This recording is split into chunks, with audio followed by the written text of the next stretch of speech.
Hello viewers, welcome back to session 3 of After the End. This is Ashes Without Number RPG. I'm RxOliver. These are my friends, and as you can see tonight I have once again the amazing Brian, Max and Emma as my fellow players, and we have the amazing Mr. Logan9 as GM tonight. So, and as you can see as well, if you look, we have moved to Foundry. It's exciting times. So this is session 3 After the End. Take it away, Brian. All right. Well, welcome back after holidays. Hopefully everybody had a nice holiday. I'm sure some of you are probably dealing with snow right now, like I am. Yeah. What snow? Locked setting. What is snow? Well, I What said is snow? some. I said It's really some. Brian for you. So yeah, we find ourselves back in Buenos Aires after the end. And if you'll recall from last session, we ended, I believe, pretty much coming upon the church that you were moving to investigate. Now, unless we're looking at a particular location, the four of you should always have access to both the landing page and the map if you wanted to jump over to the map to take a look at where we are, to remind yourself. Excuse me. It says there's no token available. We don't have visibility on the map. Okay, hang on. I can fix that. Of course not. Why didn't I set that? Okay, save changes. There you go. Okay. Yeah, so that. Now you should be able to see it. Okay. And Oliver, you might want to click the little hand next to your name on the players list. Oh, I thought I had done that already. Here it goes. You did that the last time we were on, but it just automatically shuts off. You got to do it every time you log on. Okay, done now. Give me a second, I have to refresh the page, but I'm listening. Okay. So, as you'll recall, you were at the auto shop and had explored that location, camped overnight, and then decided to head towards the church next, which is one of the 5 locations you had discovered in our first session. As you moved towards the church, I believe you did a little bit of scavenging, or attempted to, at any rate. Outside of Sophia, the rest of the group thus far is not particularly good. I'll just say not very good at survival. And so maybe that'll be something that'll change soon. Maybe it's something because Sophia is like the youngest, so she moves around a bit more sneakier and can get around. We're all still smaller alive. faces. We're not terrible That's at true. survival. You are We are still still all alive. alive, right? That's fair. That's fair. True. But Sophia is certainly familiar with the environment a little bit more, so maybe she has better ideas on where to look and things like that. But according to my notes, as we finished last session, you all basically only had about 2 days of food left between the 4 of you, so that's something you're going to want to consider looking into moving forward. But you wanted to investigate the church, so as you travel through the wintry ruins of Buenos Aires, again, seeing vehicles that are burned out, buildings that are burned down because of the massive lightning storms you might recall immediately after the end about 5 years ago. Indications of bodies in the street that have essentially mummified because of the winter and the ultraviolet radiation. Just mounds covered by snow. Most of the time you don't even know if you're looking at a possible buried body or just a pile of rubble. But as you travel through the streets, here and there you see some indications of passage, normally of the 4-legged kind. Probably stray dog tracks, wild dogs, as you have already experienced recently. Occasionally, very occasionally, you see what might be the tracks of people, but oftentimes it's difficult to say maybe the prints have been snowed over. Although, according to our rolls last time, the weather is not horrible right now. It is almost always snowing at some point in time or another, and it's bone-chillingly cold. So it's perhaps with some relief when you spot the shape of the steeple of the church as you near it. As you approach, how are you going to approach this thing? The church is standing a bit separate. There is a small burial yard, essentially, on the right-hand side of the church if you're looking at it from the front. And there is a bit of space in between this church and the nearby buildings. Most of the nearby buildings, unfortunately, falling into ruin. Nothing relatively stable looking, as it were, other than the church itself. But what are you doing as it comes into view? What are your thoughts? What are your goals? My initial thought is hope. Obviously, this is a beacon of hope to me. This is a touchstone of my faith to see this. And when you say how do you approach it, I approach it like I own the place. I walk in just like it's my home, because it is. Okay,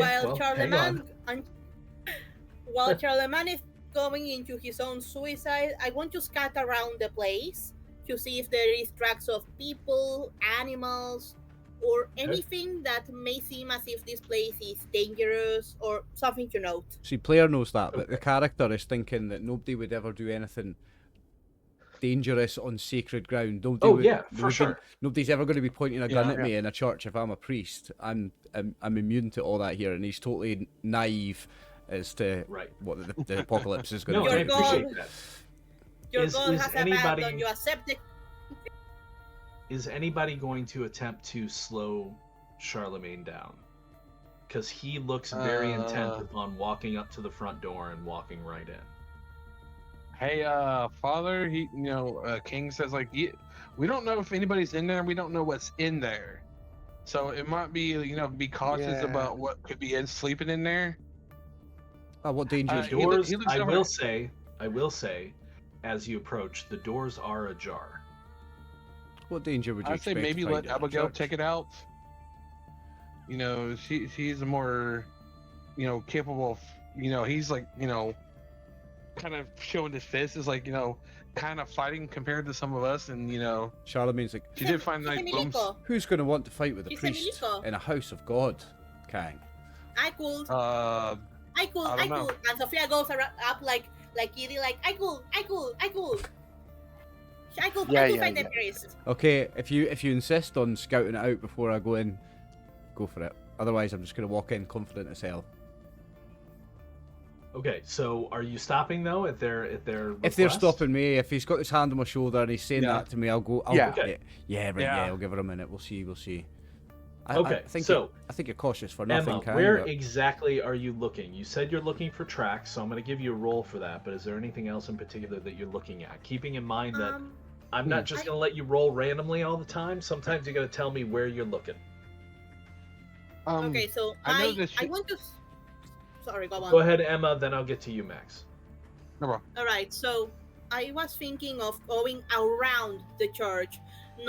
I mean, from where I can go, because not every church has an alleyway. So either through see if I can find a window to look from.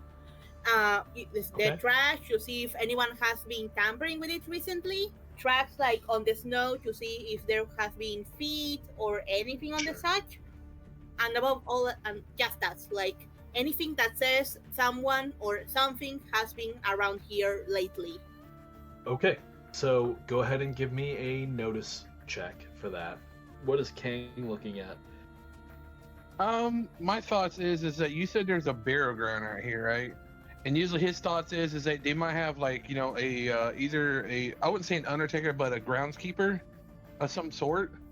Okay. So he's looking around to see if it's like a storage shed for like, maybe for equipment or something. His mind's thinking there are possible tools, weapons, or anything we could use So he's just kind of looking for like basic shed kind of thing. Okay. If it is on the grounds of that or somewhere around the church.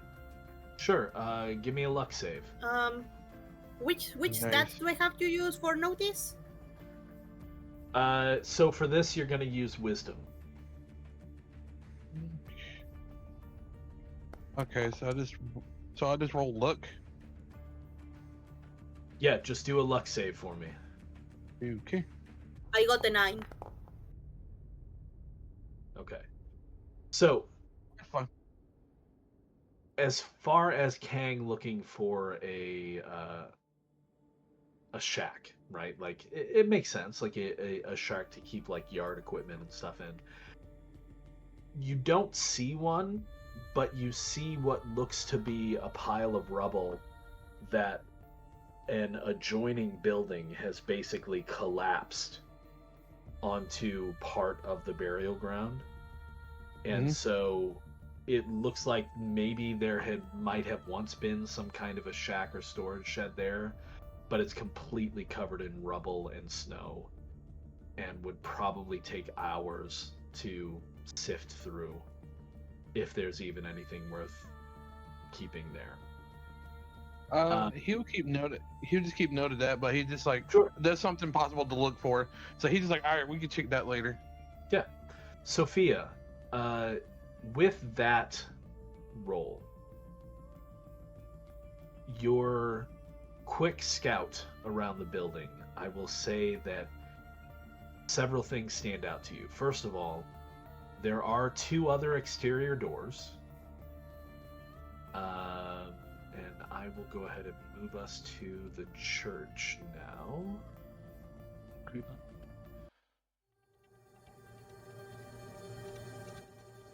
I love these maps. They're just simple little like I blueprints. love I the think old it's really school, cool. the old school style. It's so cool. So, obviously the front door, and I've already put all of your tokens on this particular map. The front door is ajar, as I said. Not just hanging wide open, but it's clear that one of these massive kind of woodworked carven doors is open.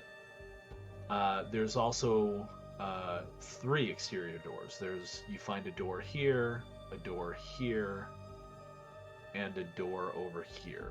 Are they still intact? You said it's open, but it's not like hanging off the hinges. It's open as No, in it will close it's fine. intact. Yeah. Okay. Uh-huh. Now, the other 3 exterior doors are all closed. And also, there are a few low windows that are on some of what you would know are kind of not the main part of like the nave or the church, but just like additional rooms. There's probably a cafeteria. There's probably An office. a couple of lesson rooms. There's cloakroom. probably an Yeah, office for yeah. the priest. Possibly a small library, bathrooms. Those kind of rooms that are in these adjoining areas, some of them have windows, but you note that all of the windows are boarded over from the inside. From inside or outside? Okay. From the inside.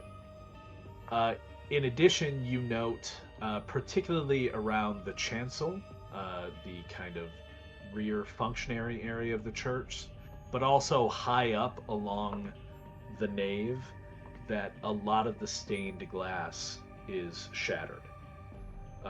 And it's very clear that it was stained glass because you're seeing, even in the fading daylight as the sun begins to set, particularly the reds of some of the shards of stained glass are just shining in stark contrast to the snow and the gray skies. Beautiful. But a majority of them are shattered. Beautiful. I'll love to see it. That's all I noticed. That's all you notice, unless you want to try any of the doors.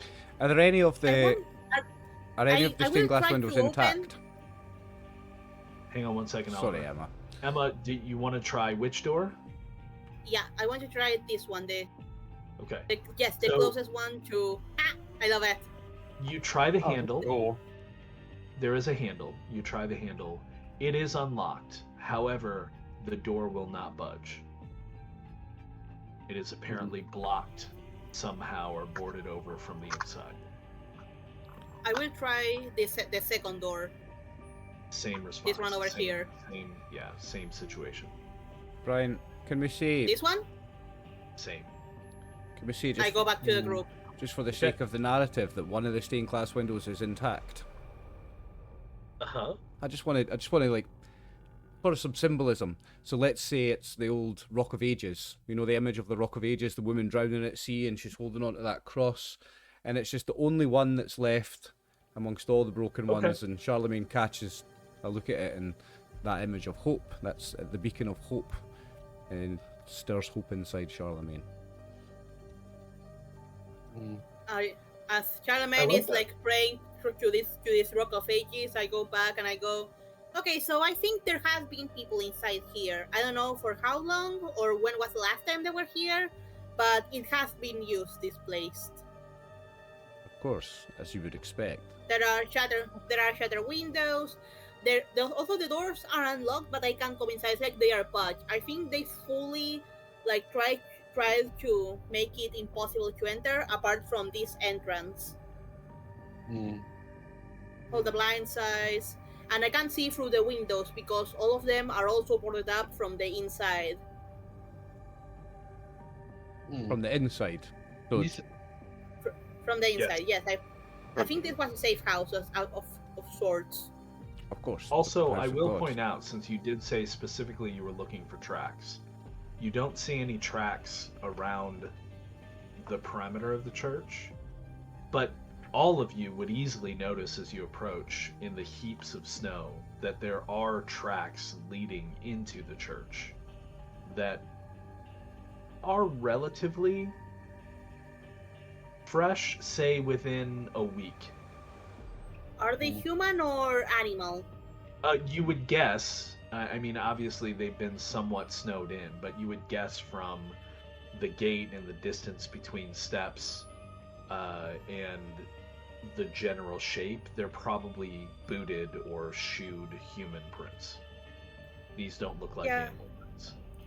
This was a human safe house, but judging from the fact that there doesn't seem to be any tracks from someone going out, I believe they are all dead inside.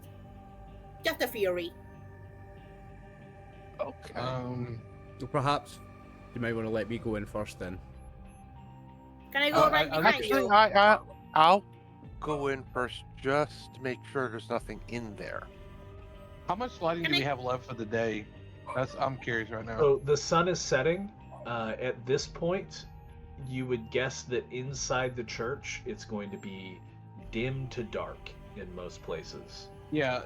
King's gonna suggest like, hey, if whoever's gonna be in there might have he starts like one of us might want to get a torch out and at least get some light if we're gonna get stuck in there.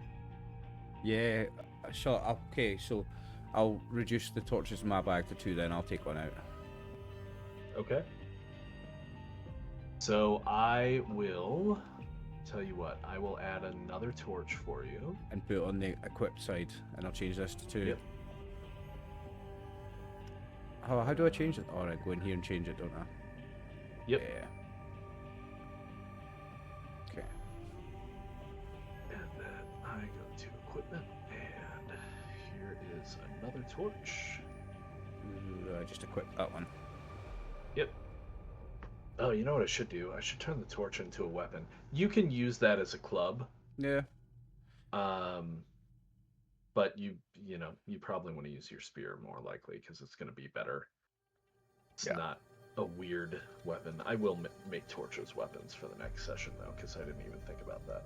Okay, flaming. I mean, it's possible. It's not going to be as good as like flaming weapon. You always picture a flaming. You picture a torch as just a flaming club, but when you consider a torch, it's a club. But then the top end of it is not solid. The top end of it is straw and paper and kindling, and it's soft and bouncy. It's not a great weapon. And it certainly has the chance of lighting something on fire, but it's not like you're holding like it's not a flaming sword. Yeah. Exactly. Yeah. All right, so Oliver's lit a torch, which is going to burn for about an hour, roughly. You guys have done fairly decent work in preparing these torches. Yeah. Abigail's gonna pull her knife out, just Okay. to have it ready. Charlemagne gives her a look of disapproval, although he knows and understands that it's the gravity of the situation here. He doesn't want to believe that anyone in a church could ever harm anyone.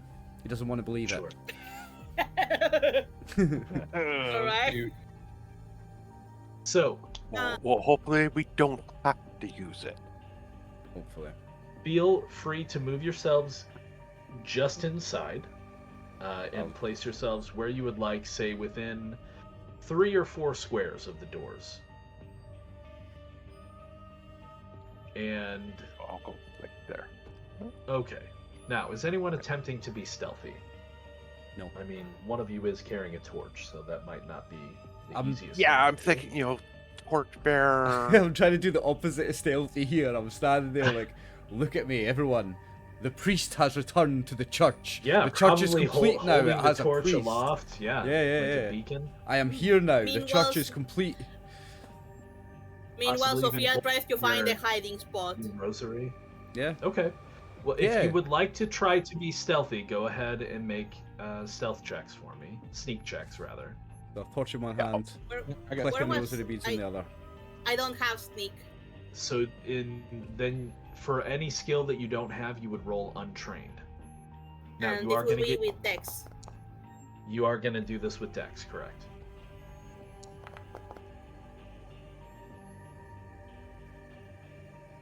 Okay. Oh, Kang is actually sneaky. Abigail's not sneaking, Brian? Or trying to? No, I'm Okay, right fair there enough. beside the torch, so Gotcha. Okay. yeah, there's no sense in trying to hide. So as you enter the church, the door, the hinges are frozen and difficult to move, but by putting your shoulder into it and giving a little bit of oomph, you hear just a deep groan as this door, because these are proper church doors, like thick wood, carved, and like 12 feet tall. Like these are massive doors. Yeah. And it groans open, and with the light of your torch that you've lit, you can see that it looks like the church was probably used at some point as a shelter or an aid station of some kind for large groups of people. As you move forward, if you choose to, down the nave, the pews have been either pushed aside up against the walls, or some of them have even been broken up for firewood, it looks like, because you can see what's easily the remnants of a few small cook fires that people would have made on the stone floor of this church. And it is a stone floor. These are stone flags. It's not concrete, it's not wood. Like, this is a old church. Here and there you see discarded food wrappings, what's probably piles of rotting waste, maybe discarded clothing, possibly in some of the corners, buckets and possible, necessary waste that people engage in. Mm-hmm. The floor is just covered in debris, although it is stone. Obviously, you've got chips of wood, rubble.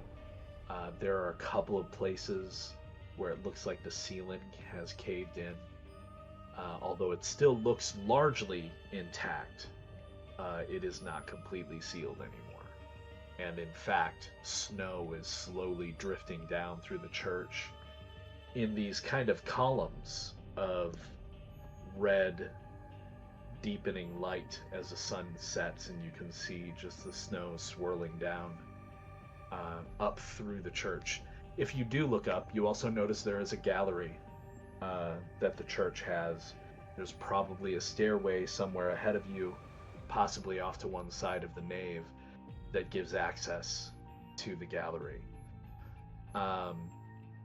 It looks like there might be things up there, but it's difficult to tell because the gallery is easily 20 meters off the main floor. Like it's up there. You'd have to go up a couple of flights to reach it looks like.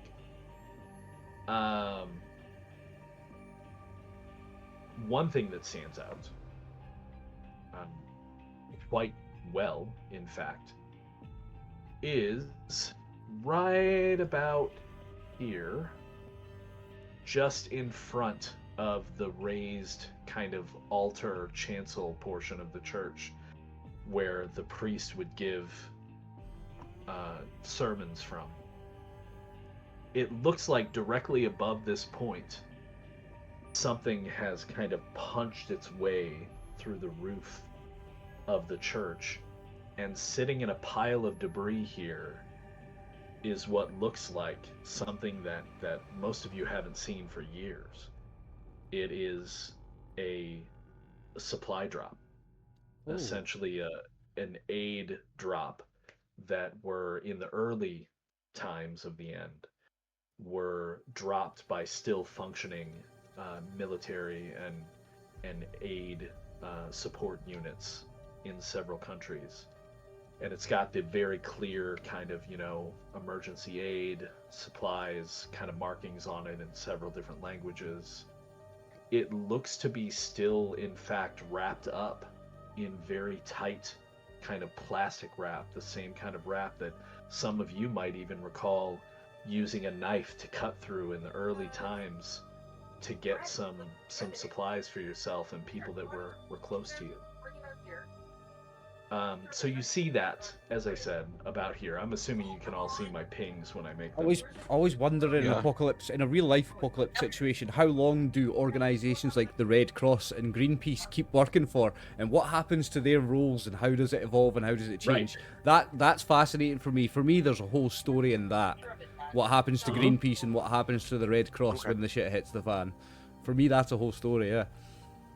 Right, yeah. I hope I'm the only one who's not getting like alarming sounds on their head, because if we saw trucks outside going into the church and this unsealed supply box, I hope I'm not the only one who's just going like, alarm, trap. No, it is sealed. It's sealed still. Now, where it's come through the roof, is there any way to tell that this debris around it is fresh? So this has recently come through the roof. It's not covered in dust. You'd have to get closer to make sure. I'll confidently walk up to it. I wouldn't say you could tell. Okay. No, not yet. So, Charlemagne is moving forward with his torch. I'd like to know what everyone else is doing. I'm gonna follow on the side. I'm sticking to the wall right next to the door. I'm like, alarm, that's a trap, that's a bad idea. But let's see if it's not, and let's sacrifice the priest. If we must. Wow. I'm going on blind faith here. Like, player knows it's probably not a good idea, but character has no idea. Character's blind faith here. Yeah, I imagine Charlemagne is like, Jesus exists, he's still among us, and then yeah, especially when he sees like aid written on the box, he's going to be like, oh, maybe God hasn't forsaken us. And then he's going to think about it. The church, of course. This is where it would. Yeah, that makes sense. Yeah, you drop the aid on the church. So I'm going to give Kang, since Kang is being stealthy and moving up the sides, I'm going to give Kang another attempt at a notice roll. Oh, okay. Let's see. With wisdom. If Kang notices who's about to murder me. So when I roll it, with wisdom, okay. So click wisdom, and that's it. You don't get a bonus. It's just whatever your skill is. Oh, that doesn't look awful. That's not quite good enough, though. Okay. So, to be fair, it was an impossible check. But I thought I'd give it to you because you were at least being careful. You don't notice a sniper, so... In this system, Brian, is an impossible check possible because of crits? Sorry, impossible, just that it's a 14. He could have rolled a 14 depending upon his wisdom. But he would have had to roll, 12. Mhm. And then what's Kang's wisdom bonus? The +1. Is there a system Okay, in so this he game couldn't where have actually made that, but is there yeah. like a crit always hits, fumble always misses rule in this? There's not. Okay. So I know that it's a common assumption that people tend to have of D20 games, that is the case. But being based on essentially basic expert D&D, so old school like 1980s D&D, the without numbers games throw all that out. Okay. There is no assumption of an automatic success on a 20. Okay. A 20 is still a great roll, don't get me wrong, but it's not a crit, and it's not an automatic success. Okay. One of the ways that so impossible rolls are going to be uncommon. Mostly what you're trying to hit is an 8. It's just that, well, we'll just say things were a little bit more prepared for you than maybe you were prepared for. So I wanted to give you a chance, but I didn't want it to be easy. So as the two of you reach the crate, the supply drop, we'll call it, I will say that Kang begins to notice movement directly in front of him because he is sneaking. So they're not going to be coming for you because they don't necessarily know you're there yet. But you do, unfortunately, we're going to have a surprise round as some figures basically crawl out of the rubble and rush our two companions that are by the supply drop. So what I need to do is I need to select everybody and put you into combat mode. God is present, but only his wrath. I'm getting to play my second character before anyone else by the looks of things. Not necessarily. I've got 2 hit points, man. Okay, so let's roll initiative for everybody. Okay, so you guys all roll first, which is good. Unfortunately, the enemy does get a surprise round on you because you are not aware of them. So, I believe if you mouse over them, you can see their names. They're all basically the same kind of thing. They're considered to be children of the Father. And we'll talk more about that a little bit later. But Charlemagne has children? Right. You'll notice that each of them has like an appended name to them, like Brave or Foolish. That's just so that you can tell them apart.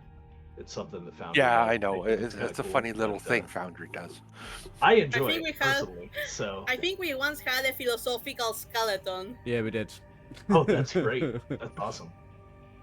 Okay, so I have to get off of selecting everybody. No.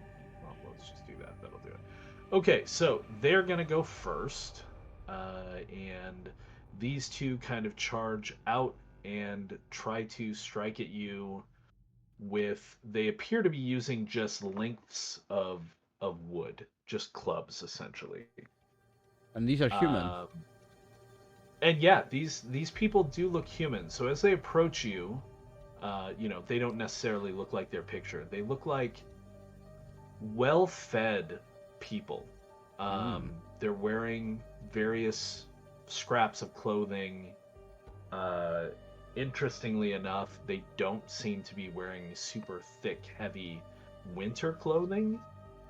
But that could just be because they don't go outside much. Who knows? The church is still enclosed enough to somewhat protect against the cold. Assuming they have a fire somewhere. You don't know. They are dressed in kind of, although it's scraps of clothing, I would say it is very, very much robe-like. You get the feeling of people who are followers of some figure as they approach you. And although they look quite healthy, their skin seems to be kind of more of a ruddy color, and in fact, as you're looking closer, you get the sense that they're not very clean, first of all. And secondly, some of the ruddy color on their skin, you get the sense is maybe blood. Difficult to say if it's theirs or someone else's. But you can't tell much more as they close with you and strike out at you. So I will... Let's see this guy. Goodbye, Charlemagne. To You were be a funny fair- character. To be fair, we don't really smell of strawberries and roses. Well, Yeah, not necessarily, We're right? not Yeah. exactly clean, are we? Okay, so the first one approaches Charlemagne and strikes with this club. Just is not aiming at like your head or anything. It looks like he's just trying to subdue you. Okay. So he attacks and does not manage to hit you. Okay. Because Charlemagne's armor class is probably at least 10 or 11, right? Armor class. Where would I find that? Armor class Right 10. hand side, 10. 10, yeah. That's what I figured. So the second one swings at you as well. He does Ooh. manage to strike you. Good job there's no not... crits on the 20, eh? Yeah, right? I'm glad we cleared that up. See, what you need to look out Bye. for is that trauma target hit, because Yeah. that's the crit in this game. Yeah. If that rolls a 6 or better on any of you, except for Kang, I think Kang they need a 7 because he's armored. That's potentially bad. So yeah, the second one hits you and you can feel just like the impact of this length of wood striking you. Shit. Is that 1 damage? And he does 1 point of damage. Yeah. Now the third is actually running up on Abigail, who I believe her armor class is 13. Yes. Miss. But does still manage to hit Abigail. Now, interestingly enough, these are clubs. Clubs can be used to do non-lethal damage, and that means that the trauma target doesn't matter, because they don't do traumatic hits when you're doing non-lethal damage. So yeah, only 4 points of damage. However, that might be a lot for Abigail. I'm not sure. That's a lot for any of us. That's 2 Charlemagnes. That hurts. Charlemagne's dead twice if he gets that hit. That's Yeah. 2 Charlemagne. Yep. I didn't hear that. That was funny. That's a plus. That's Charlemagne plus. Mhm. Okay. Yeah. So How- now how- that they have taken their surprise round, we're in normal initiative. You all won the initiative, so you are all first. You get to go in whatever order you choose. Mind I'm if I waiting go for Can I go Abigail to first? slice and dice. Can I want to know, did they see me?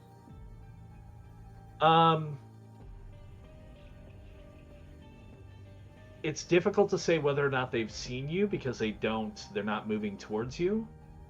But they're not moving towards you, so Okay, I want to try to move behind the one attacking Abigail, and try to attack him from behind in like 1 or 2 more turns. Mostly because of that, I want to know if I could be Sneak able attack. to how much movement I can do right. without them So- seeing me. General movement for everybody is about 10 squares. So you should be able to get there. I believe you can double move in this game. If you don't do any other actions. Yeah, and just not do anything. Okay, so else. that's 10. So You that's 10 feet of movement, you do in most RPGs, 10 I think. squares. And if I can do double movement, then I will move up to them. And if I can do something else, I will attack from behind. If you can do double movement, you definitely won't be able to attack from behind. I can tell you. Okay, that. then I stay behind him and prepare to attack. Okay, sounds good. All right, so that is Sophia. Who wants to go next? I'll let I'll Abigail go go. next. Okay, go ahead. I'm not going to I would say attack. Brian, I could go next because I'm not going to talk. I'm just going to talk. I'm not going to attack. So I'll go next. Okay. I'm going to just say, "Whoa! Stop! What are you doing, man? You're attacking a priest in a church. Stop right now! I command you in the name of the Lord." Interesting. Give me a talk roll. Talk. So it's not lead or connect, no. No, so it's Untrained. It's talk, so Yeah. you're untrained. But you do get to add your charisma. So I just click on the So do it. charisma button, Yeah, yeah? click on untrained and click on charisma and then click on the check mark. Cool. I wonder how did Charlemagne survive for so long? I mean, he's, By his faith. by Yeah. faith. Yeah. Okay, so 6. What is there? I love Okay, religious so characters. Not quite high enough, but I still like that. So the two in front of you they do take a half step back. And one of them is like, "You're not the father." But it doesn't look like they're going to give up. So a good action though. I like that. That will come into play in a moment. Who wants to go next? Kang, was that you or Abigail? I'll let Kang Abigail can go. go next. All right, so I'm trying to target. I forgot what it is. Is it what button was it again to target something? It's the one that looks like a E. target. So you can right-click on the token and then hit the little toggle target state thing, but this system doesn't use that, so don't feel like you need to. You can just tell me who you're attacking. Second, that one. Okay. So, yeah, so I'm basically, you see me sneak up behind them and just facing it, and I have my knife out and basically come up there and try to stab them from behind. Okay. You should hamstring him from behind. Now, I have a question. Do I get any bonuses for that or no?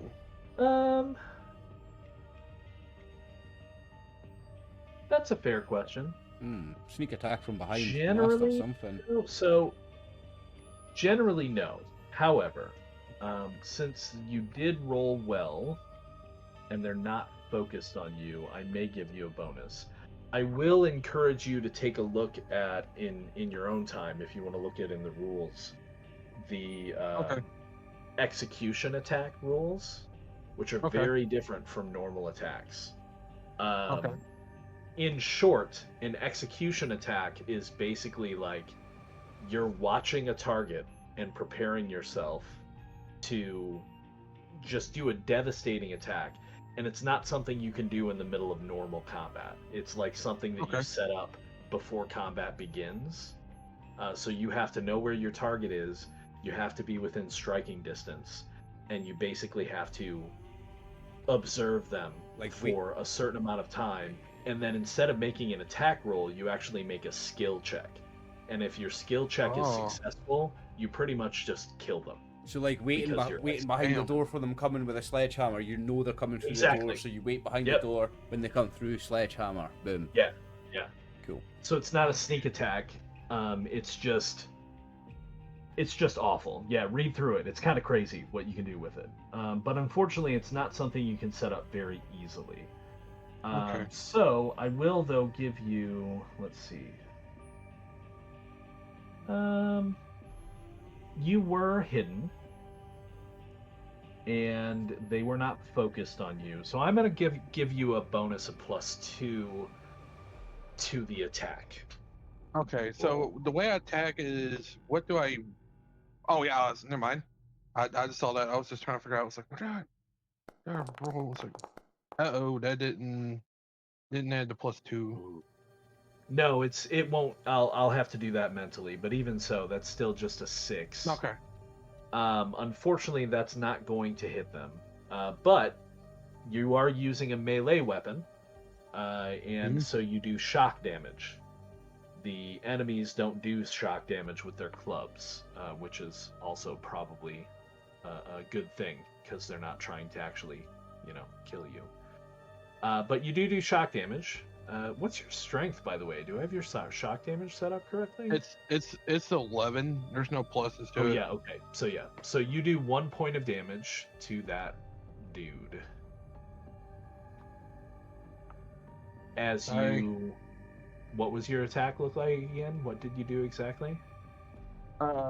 So he was trying to do is that he sees them right there, and he's like, he's sitting there, and he sees these things crawling out, and he's like, "What the hell?"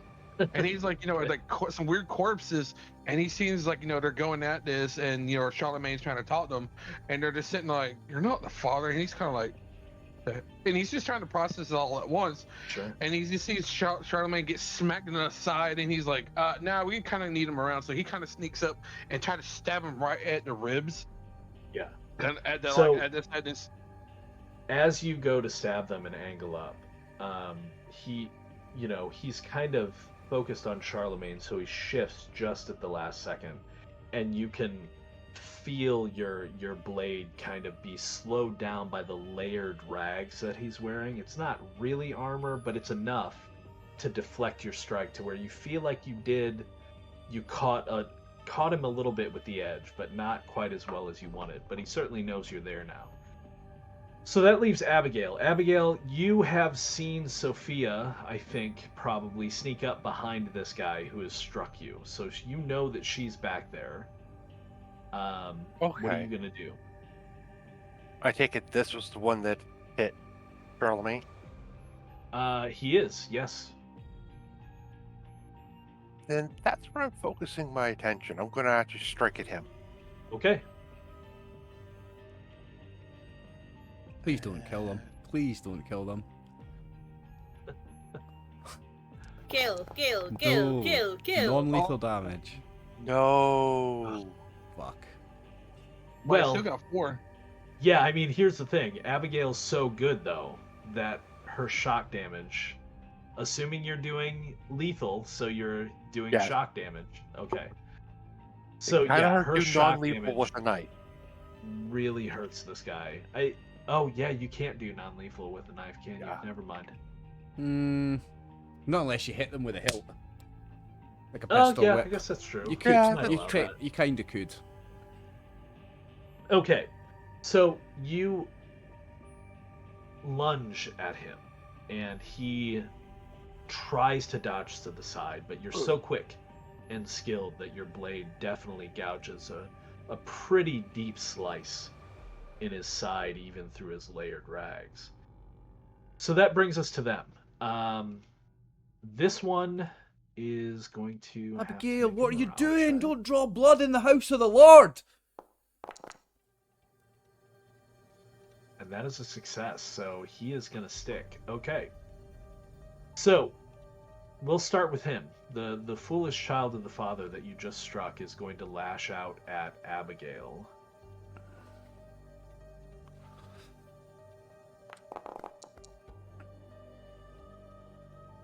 Unsuccessfully. This time, though, he has, since you hit him pretty hard, he has kind of changed. No, he's under orders. He's not going to change, so there's no shock damage.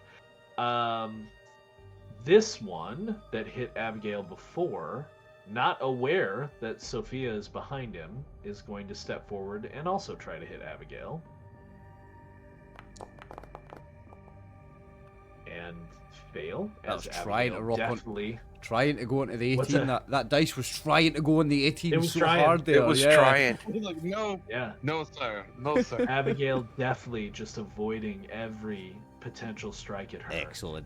And this one turns around, having been even minorly cut from behind, and sees Kang and attempts to strike out at him. Oh, Jesus.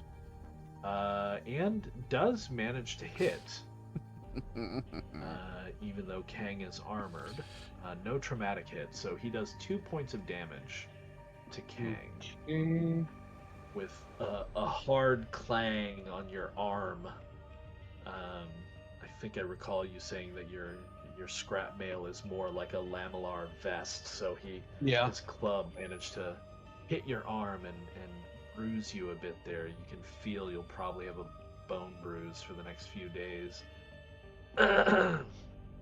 And that is them. So back to you four. I'll go last. Can I start Charlemagne first? is intent on ceasing the violence in the house of the Lord. I'll go last because apart from that, I'm just shouting. Okay. Can I try something? Okay, I You want can. to ask you something, Logan. Are the guy's tendons visible? Are there tendons visible? I mean, The ones you have on a the pretty feet. good yeah, The you ones have a on pretty the, good or even the idea. Achilles heel, or even the You have Achilles heel, a pretty... because Go ahead. yeah, Sophia has read a lot about biology and being a doctor, and she knows that the best way to incapacitate someone is by going to the tendon. She learned this from reading Stephen King, actually. Second best. Wait, The well, first, second best. the but first he's one not is right going in the to go center of the groin. on a man, on Oh no! If someone with a penis. you boot a woman right in the center of the groin, it's gonna fucking stop her in her tracks as well. Like. Yeah, groin on Yeah. All right, so my plan, I'm going to use this as a prop. So my plan is to go directly for the tendon, going down like this, and Yes, nice. Okay, you can certainly give it a try. yippee! Do I have advantage on it because I am behind him? So No, there's no advantage in the without number games. So you just kind of have to go with what you got. all right, so the knife, and I attack. Good luck. Oh come on. Ooh, that's an 18. That is an 18. Yep. So, with an 18, you know, as you described, kind of drop to your knees and slide forward, hopefully not cutting up your nice clothing on the shards of stained glass that cover the floor of the church. But strike out at this gentleman's Achilles tendon.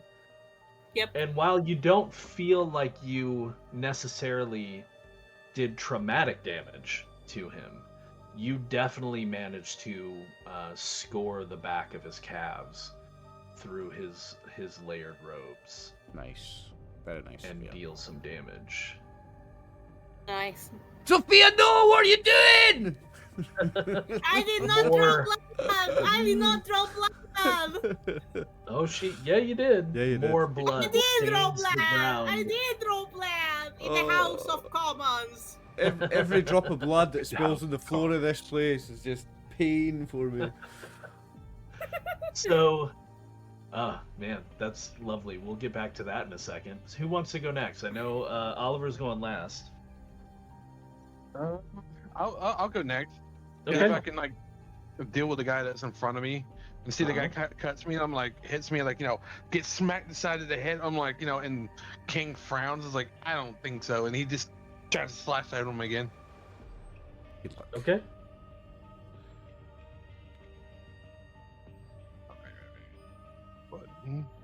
You've got a bad habit, Max, of giving us these amazing descriptions before you roll. And then Right. And then the roll fails, like, well, you would have done that. Hey. No, hey, you know, it's still you slash, and it's like, hey, it still does one, so. Yeah, you get one Yeah, shock so- damage on it just for waving a knife in his face, eh? This particular, I don't know what you want to call him, cultist, manages to pull back just in time before taking a solid hit from your knife, and he is very, very focused on putting you down. That brings us to Abigail, I think, before Oliver. Question about the rules. If you take maximum, if you hit like 0 hit points or whatever from shock damage, that's not dead, that's like psychologically broken, right? No, shock damage is physical damage. All right, so okay. it's not, psychologically broken would be if your stress meter Oh, that's is still strain, stress, yeah. Okay. Well, she's still going after the same one, Okay. and she's actually going to lunge knife, so it's, you know, where the right underneath the sternum. Sure. Ooh, Yeah. Shove it there, like in an upwards, sort of an upwards motion, trying to go for the spleen. Wow. Ooh. Okay. Ooh, hello, the spleen. Technical. Like it. Oh, Okay. no. Ooh. Fantastic description. failed dice rolls. Failed again. But Yes. in Abigail's case, her shock damage is able to, basically cash that check. So your blade slips up underneath his ribcage and into not his spleen, but you've angled it just right, and your knife is just long enough that you're able to pierce his heart. And this Ooh. particular person, this human being, you are in close proximity because you're using a knife, and you can see the shock and despair in his eyes as his mouth gapes open in just this gasping, shattering scream of pain as you murder another human being.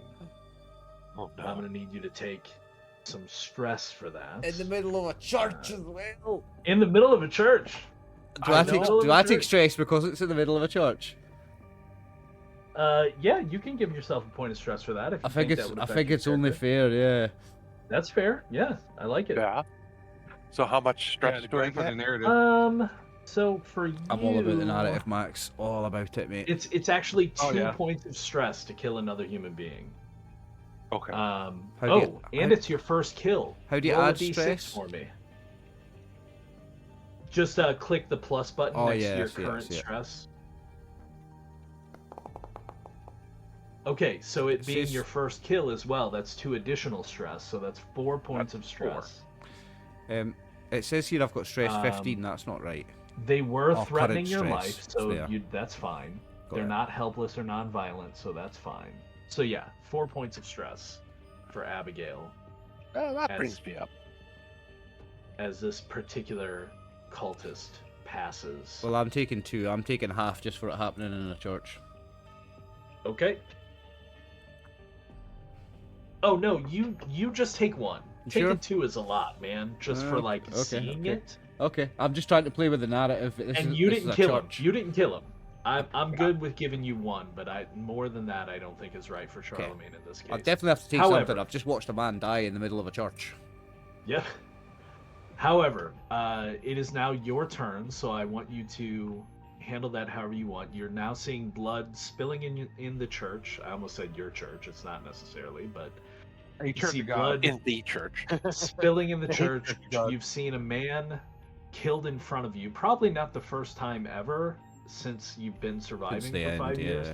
And to be fair, I know this is probably not the first person that Abigail has had to kill, but it's the first person in this game, right? So Well, we could also say it's the first person in a while. maybe the first person in a while. Sure. Yeah. Yeah. Absolutely. So yeah, what does Oliver do? Charlemagne is going to rush over to the man on the ground, and Or Charlemagne? Charlemagne's going to rush over to him and start looking for the wound and trying to patch it up, not realizing that if there's no hope. He's going to try to rescue this man, even though he's dead. I'm still going to try. Yeah, no, he's dead. No, So- no! I'm crying and there's tears and I'm hysterical. And as you're looking around and you're trying to help this man, I'm now going to give you a bit of information that nobody else has noticed, despite, because of failed rules. Nobody quite got there. But I think thematically for you, I'm going to give you this information. As you're so focused on, you're almost tunnel visioning as you see these drops of blood hit the floor, right, of the church. And you're hyper focused on that, and now seeing this man die, and you're looking around and you're out of sorts, and you begin to notice that there are spots of blood all over. These are not the first drops of blood that have fallen to the floor in this church. Some are old. Oh. So we'll let you sit with that for a moment as we now move to them. So this, the gentleman next to Kang, he's actually going to try and run. So he has to make a fighting withdrawal. And this is just so you guys can think about this in the future as well.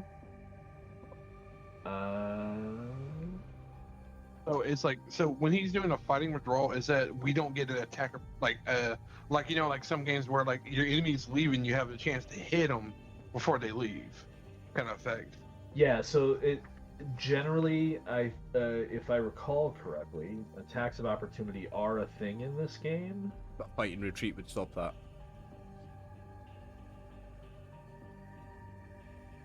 But a fighting withdrawal stops that. So he's able to move his full movement away from you, Okay. but he's not able to just flee at top speed. Okay. So you could potentially catch up to him, but he is running for the door. Oh, so he's This leaving. one- No. Kane is like, you know, he's gone, he's leaving. That's all that Kane minds. He just wants them away from Charlemagne. Yeah. So this one actually rounds on Sophia after she strikes him. However, at that moment, as he rounds on Sophia, you hear from the gallery a voice just say, "Stop!" And you look up and you see a man in, at first you really want to say like dark robes, but on second thought, after looking closely, no, he's just wearing like a long coat and he's got a hood up for a hoodie. But for a second, he looked almost monk-like, kind of framed in the last bits of red dying light from the stained glass behind him. In fact, that same stained glass depiction of the Rock of Ages.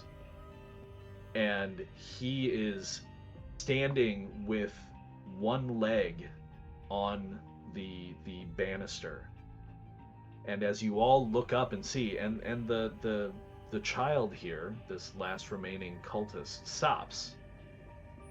And he's still warily kind of like faced off with Sophia, but he stops. He doesn't attack. You watch as this man jumps over the banister. Now Ooh. again, How you'll old recall is this man? Like I feel like his kneecaps will break from that. it's difficult to say how old he is. But again, I did say that this gallery is a good 20 But you meters said up. 20 That meters is up, aye. quite a drop. 60 feet. He hits the ground in the chancel, right at the same place where a father would give a sermon. And he steps forward, and as he steps forward, you notice that the leg that he landed on looks thicker and larger than his other leg as he moves forward, and in fact, it's not even covered by any kind of cloth. It looks like he may be wearing some kind of weird, like, is it some kind of brace? And as he steps closer to you and into the torchlight, you can see that no, his leg appears to be covered in these kind of sickly green chitinous plates, almost insect-like, Ew. just plated down the length of his leg to where he's not even wearing a boot or a shoe. It looks like some kind of malformed, Out of character. plated Mutation. boot. It looks like a mutation. Uh-huh. Oh shit. I wanna say And- pass, but that picture you just put is like very cute for me, so they know. So the remaining child of the father here steps forward, making like no attempts to protect himself if Sophia or Abigail lash out at him. But he steps forward and kneels and bows his head to the father. Okay. So when he does that, I walk over to Uh-huh. him and I grab him and I grab his shoulder and I pull him up. Because you're not kneeling in front of this man in a church. This is not a priest. No. You are not kneeling for him in this church, son. Not a chance. Charlemagne, I want you to think for 5 seconds that this is not longer your church nor the church of God, but the church of whoever this is. Also, Oh hi. no. Hello. No. Also, hi, hello. I refuse to accept that. This person has people attacking people in a church. I'm not going to stand for this. I'm going to kick him out of here. So, I look at Abigail. I look at Abigail in the eyes, and like I try to send her a message of, if they ask, we are not with Charlemagne. We just met him. so Like, through the eyes. the brave child of the father that you pull up by like the scruff of his clothing. He looks at you, but then he just kind of looks back at the father with just this adoring gaze. And the father says, "Am I not their priest?" I'll look him up and down. He's not wearing any kind of priest robes. He's not got a collar. He's not got any holy symbols like a cross. You're no priest. You're no priest. But he does. You can see it's still kind of concealed under the coat a bit, but you can see what looks like the butt or the hilt of some kind of weapon, possibly a bladed weapon. He says, "They are my flock. They are my children. I provide for them. And I can provide for you, should you join us."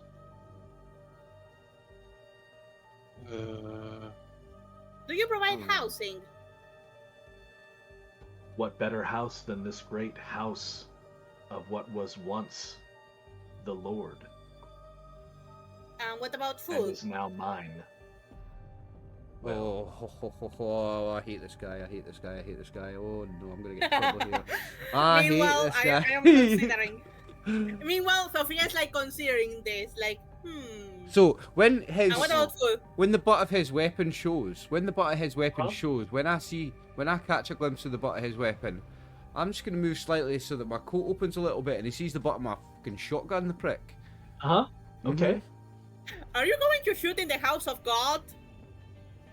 No, it's like it's. I'm sorry, but I don't know if this is appropriate. It's the biggest D competition. It's like, I got a knife, I got a gun. Kind of like. Right. Who's got the biggest dick here? The one with the biggest Yeah. dick here is Sophia asking about what good are you going to be to me, dude? Like, tell me exactly what good I'm having with being here. I'm gonna ask him about all the blood in this church. Where's all the blood from? If you're protecting people, why is there so much bloodshed in this house of God? We have to hunt. We must eat. No thanks. I'm not into I don't see human the meat. giant box right there. I prefer a more vegan style of food. So no thanks. So- I'm not into eating humans. Kang mentioned it. Max, are you looking closer at the supply drop? Yeah, he's kind of getting closer to it. He's just standing right there. He kind of moves right about in the middle right there and get a better look at the supply crate. So now that you can get a better look at it, you can see that it clearly looks like it's been rewrapped. It has been resealed with plastic. And you can see where you remember opening one of these things several times, probably in the early days, where the packaging, like the crate itself, was sealed and had to be opened. You can see where it's already been opened by some kind of bladed instrument, but then the whole thing has just been repackaged again with plastic. Okay. I yell, look at everybody else. It's like, and he kind of is like, well, this thing looks like it's been used. Yeah, I don't think this place is a good place. We might want to leave. Yeah, I agree. Bye bye, good Samaritan. And Bye you. I'm sorry about the tendon. Let's go. And you think it's appropriate to be slaughtering animals in a house of God? And I'm deliberately saying animals here to see what he says. Been years since I've seen an animal. Oh, this motherfucker. This. Yeah. I think we leave. I'm Right, sorry so- for interrupting your little ritual. And we're sorry. Let's just leave. Guys, Come on. I'm really tempted to just pull the shotgun out and blow this guy away. Like, I really hate him. I really hate him. But I don't want to end the whole campaign for all of us just by being Fucking foolhardy and brave, eh? Uh-oh, it looks like more popped in. Yeah, we're not getting the choice here. Oh. Oh. I do have the choice, and I will fucking dash out of here. Have you looked at the? I mean, the you're front the of only one that church? knows the location of the doorways, Oh, even to get out. true. I do know how to get the fuck out of here. So, bye. Whoop. So, do you want to? Are you going to instigate something? Or are we going to keep talking? I'm open to you instigating something. I will run. I like Charlemagne. Look, Charlemagne leave really him want- with the church. Charlemagne doesn't want to, but he hates this guy. Oliver hates this guy and wants to just shoot him in the head with a shotgun. But I think that could ruin the whole game for all of us. I'm kind of worried what will happen if I do. I might roll Nothing. You do what you want. I might roll a dice. Nothing is going to ruin. Yeah, the don't game forget for we me. got 3 other characters. Yeah. Yeah. In fact, fuck it. But yes, This- if anybody looks this- behind you, more of the children are appearing. One came out from where the baptismal font would be, or the holy water font. One appears to have come out of the side door that you didn't check. That is probably like a closet or like a seating waiting area. And another one appears to have come in from outside after the other one ran. Even if I do And kill they are this now man, I moving don't want to do it towards in the you. church. I think we should just leave. Yeah, I just say go. I was like, Uh, knife out, and I slowly start walking them backwards. I'm afraid I can't allow that. You know we're here now. As he says You were The this, minute Join he us. says that, Abigail swings her knife around the one child in front of her and goes to slice the throat. Okay. and as he says So- that, Sophia runs to one of the doors, to the closest one to her. Okay, so this is what we're gonna do. That conversation, I feel like, has probably given Abigail enough time to prepare. Although in the future, tell me if you're thinking you might want to do that. But I'm gonna let you treat this as an execution attack, just so Okay. that we can see how they work. So with an execution attack, you are going to. You strike as a main action. Melee attacks automatically hit, regardless of the target's armor class. Range attacks require a skill check, not an attack roll. If the attack hits, the target must make an immediate physical save with penalty equal to the attacker's combat skill level. So what's your stab level? Stab. Stab level 0. Okay, so no penalty, but that's fine. Yep. If they fail, they are mortally wounded on the spot or knocked unconscious if the attacker was using a non-lethal attack. If the save succeeds, they still take damage from the attack. If the traumatic hit rules are being used, successful execution attack always counts as a traumatic hit, and the multiplied damage or major injury. Okay, so let's see if he saves. He does not save. So you... Oh, no, that was a morale check. What? That's not what I rolled, is it? Oh, no, okay, there's the save. Save failed. So, yes, you have executed this person. He dies. So please describe for me how you kill another human being. Well, knowing that Oh, we're you just surrounded. did. You step up behind him and pull the weapon across his throat, right? Yeah. However, I think it's very clear that these are antagonistic people at this point. It is still a human being. So you're still going to take... Now 2 she's thinking tests. she's fighting for her life. That's true. Same way I'm But running for it's my still life. another human being. I've got one And it hit is point, killing one more shell, than and a one lot of in the same faith. scene. So you're gonna I got take braids. 3. You're gonna take 3 this time, but you don't have to roll a d6 because it's not your first kill. Can I Okay. run to that door? Monitors going up like crazy. Yep. Okay. I run Okay. inside there. So, well, before you do that, because Abigail instigated, I still want to roll. This is technically Another a new combat. encounter. Yeah, so we're gonna reset New initiative initiative. and re-roll. Okay, So we roll you guys well. are still first. Okay. Yay! Oh, but the father's not in there. I gotta add him. And the other 3. You're still first. Good. Oh, the other 3 are gonna be on the same as the first 3. The first, yeah. Okay, so he's the. Which one ran? The foolish one. He's The one at the gone. very top, the one up there. He's the one No, that he's ran. he's a new one. No, he's a new one. Foolish Alright. one's not here. I There's removed the him. foolish one that ran. Okay. So, at any rate, you guys are first. Abigail, you instigated. That was technically your action, but I'm going to go ahead and give you another one, because I feel like it. Because that was the instigation, not the combat round. Oh, the game's paused, so I can't move. Oh. When did I hit that? He's just gonna run up Go to on, the father. Abigail. Yes, Abigail. You Kill know, this. just Kill this heathen. jump up and just swing wild with the knife, This false Okay. going prophet.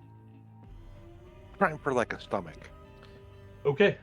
And as Yeah, you give it a go. and as you say that, Charlemagne speaks the words, "Thou shalt not worship false prophets."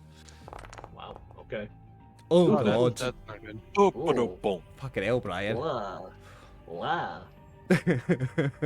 Well, Yeah, that's And- blah. I still do 4.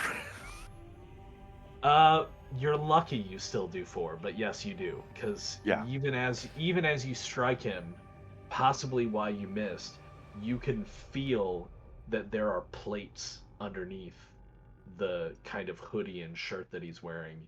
He must have some kind of scrap mail on. Oh, I I want it. But you do a significant amount of damage because you are no slouch in that arena. So Nice, let me Abigail. get his hit points. Okay. Good deal. So that was Abigail. Sophia, you said you were running for an exit? yep. The closest one, so this one. Okay. So you run over to that door. And can I open it? You can. I go inside. I close Okay. the door. I Well, close hang the on. door. As you open the door and go inside, 3 guys jump out. Haha. So you get for running away. Oh, there's a Shit! They murder do as well. child of the father in there Oh, waiting shit. for you. You're oh no, not a loving one. No. Oh no, the loving one's No. got you alone. He's No, loving. no. He's Oh, loving. bye. Oh my gosh, she's alone with a loving He one. loves That's you. not what you want. Bye. And I close the door. These adjectives, Oh, Foundry, are okay. hilarious. Okay. You close the door.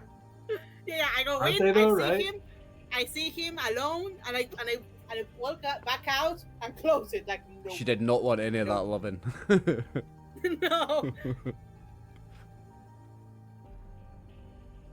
No. But that's all I can do, I think, because I don't think I can move much right now.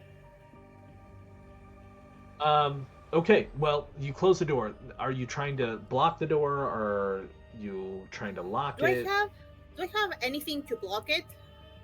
So you can hold it closed, but unfortunately, the door opens in, so you can't really block it. You're just literally going to have to hold on to the door if you want to. Or you can move away from it and let the guy come in. But you know Yeah, there's a guy in I there think now. I didn't move much apart from 10 feet, so I will try to use my action to go to dash to the other side. I mean, so the extra 10 feet. I think Okay, because yeah, I was I'll let you guys double move. I was So yeah, go ahead. You can move roughly 10 more squares or so, to wherever you want to go, as long as you're not running past the father, who's going to strike at you if you do. right here. Okay, sounds good. All right, so Kang and Charlemagne are still up for this round. Okay, I'm gonna. Well, I'll let Charlemagne do what he's gonna do. I'll lift my shotgun and just point it at the guy's chest and say, I didn't want to do this, but I think you'll find we are leaving. I'm not firing yet, but I'm just gonna say, tell your men to stand down, we are leaving. And if he doesn't tell his men to stand down, boom. He doesn't. In fact, what you see him do is I know it's not technically his turn yet, but I'm going to do it just so you have a clear understanding. He reaches into his coat and pulls out a machete. The machete it looks like it's been altered from what you would normally expect from a machete that you buy in a store. It looks like he has worked some serration into it that maybe wasn't there before. It definitely is stained red. And in fact, in the bits of serration, I would say Abigail can probably see some little bits of white and a couple of different colors of fiber that you think might be hair. Fun fact, a machete's not sharp. If you've been killed by a machete, you've been killed with a blunt blade. It cuts because it's heavy. This has been sharpened, though. Ooh. So it is a chopper. Right, no. And when he pulls out been this thing serrated. covered in what looks like human remains, I'm going to close my eyes and pull the trigger. Okay.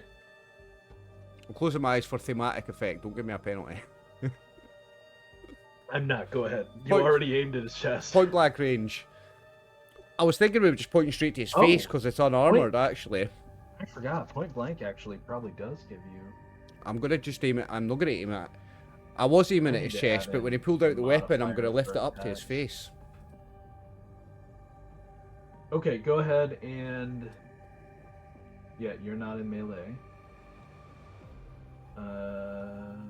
They're not prone. Not body cover. So yeah, go ahead and roll. How do I roll on shotgun? Roll high, roll high. We've been rolling low on all of these. Yeah. How do I roll it though in combat?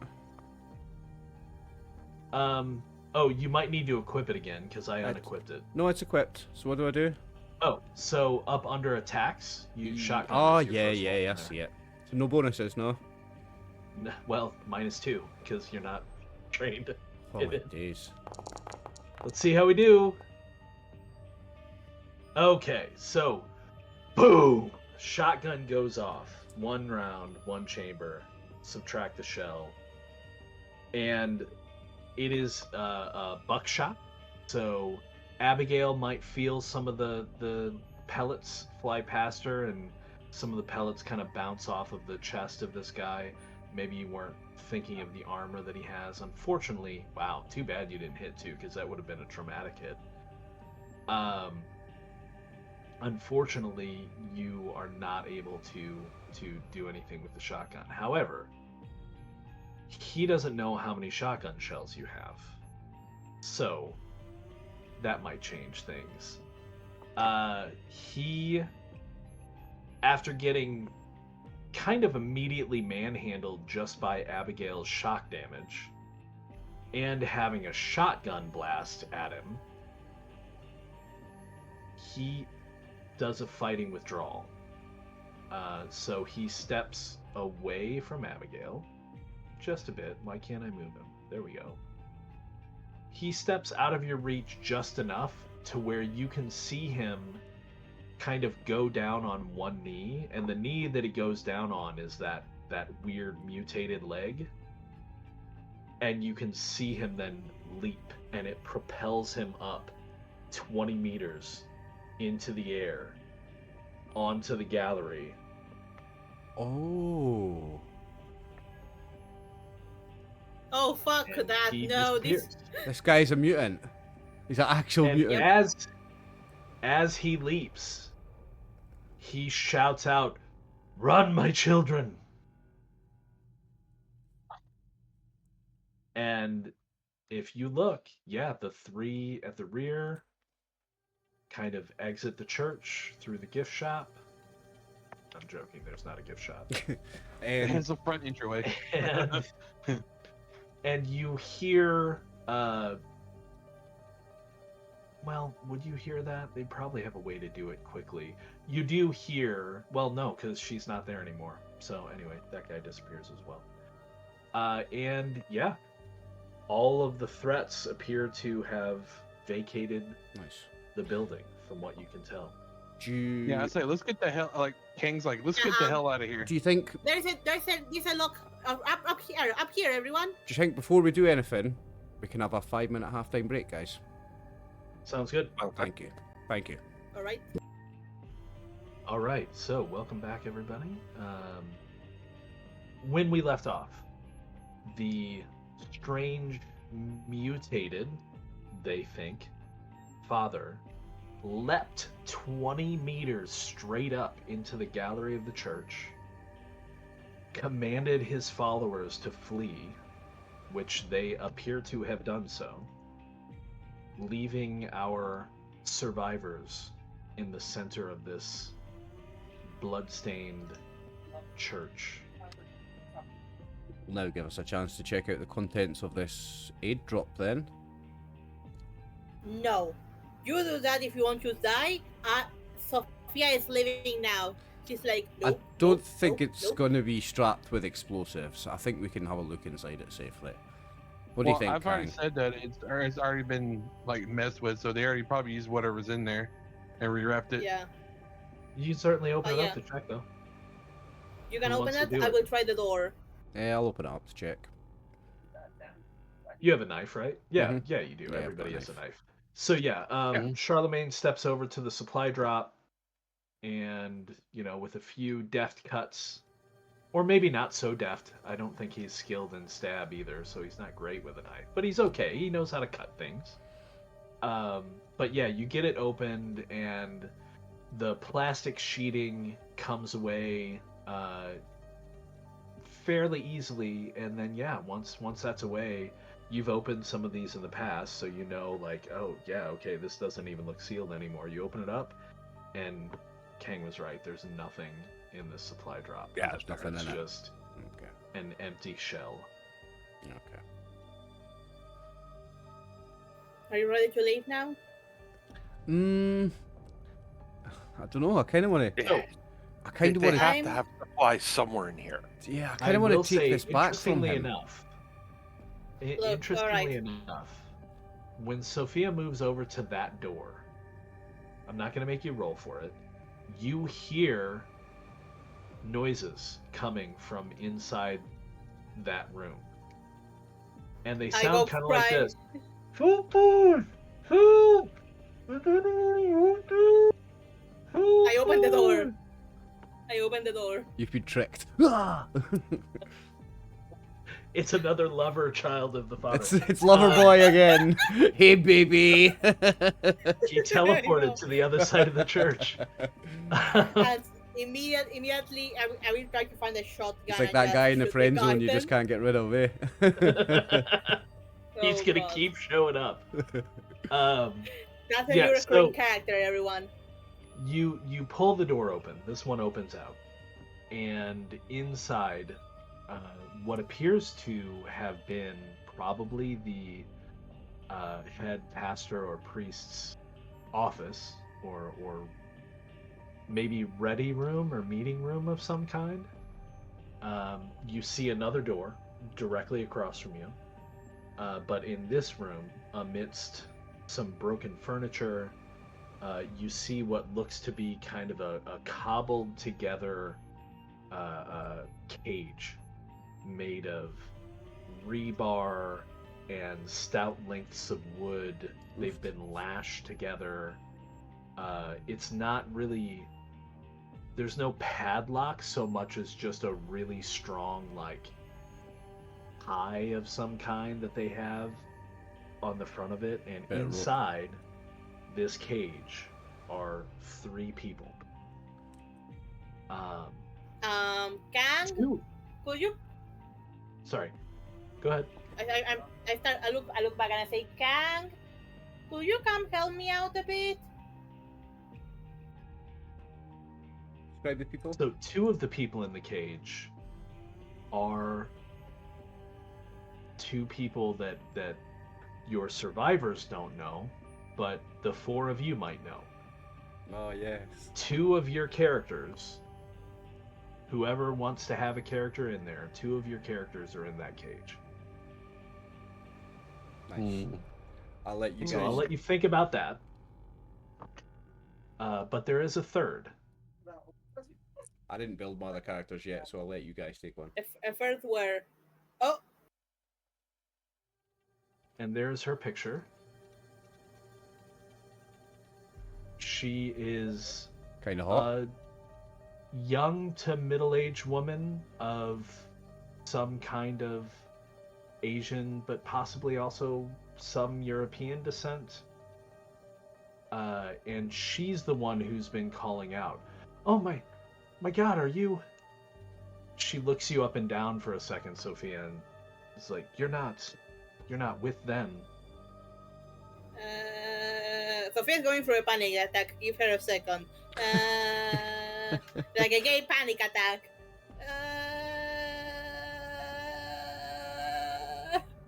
Like that. Okay. She's like, can you get us out of here? Yes. Yep. Can't. I'm gonna when she's calling for her, I'm gonna eventually go over. Okay. There are people here. Oh my! People. Oh my! Oh no! So I'll immediately go over to where there's a bit of rope tied around 2 bits of wood holding the gate together and start cutting it with my knife. Yeah, I mean, it takes you a few minutes because it is thoroughly like tied and wrapped, and obviously without a padlock, something that they can easily use. They had to make sure these people were secure. And while you're trying to cut it open, Zhuilan rather, says, there was one of those weird guys in here. He ran out. I heard the father tell them to flee. He went out this door, and she points at the opposite door that leads to another room. There's another exit door over there, so I'm not surprised. She's like, have you seen anybody else? My husband, they took my husband from us this morning. I haven't seen or heard from him. You and this man and his followers are the first people we've seen in weeks. I just don't know. What could they have done with him? How many are So they? Kang, you're heading up to that doorway? Yeah, I'm heading up this way to see if it's open. It is. Like, alright, so open it and I kind of like, look inside. So you see a hallway that has a couple of boarded over windows. And if Abigail's going down to that one, you see some very similar, right? The hallway has some broken glass in it, some bits of wood and other detritus, but nothing too descript. But as you open that door, you do kind of smell something. Oh, he just kind of go like this with a shirt, kind of like. No, it's like, it's actually not awful. It's kind of like bacon. Like, it smells pretty good. Oh no, it's sweet pork. No. My mind's going no. Pork. No. I'm not eating some mystery meat. Thank you very much, sir. I mean, we have heard him that we haven't seen an animal in years, so where will they find pork? So I go a little forward. They probably found a long pig. No. So is it coming from this room or is it coming from this I room? read recently that This one? contrary to popular belief, human meat doesn't smell or taste like pork. Contrary to popular belief, apparently. Yeah. Alright, well, I kind of see if I can open this door and look inside. It's easy imagery. Oh yeah, we're pink going like to ruin pigs. my We're pink like history pigs, check. eh? Yeah. So you're gonna open that door? Yeah. Okay, so opening that door, you see a room that maybe once at one point was a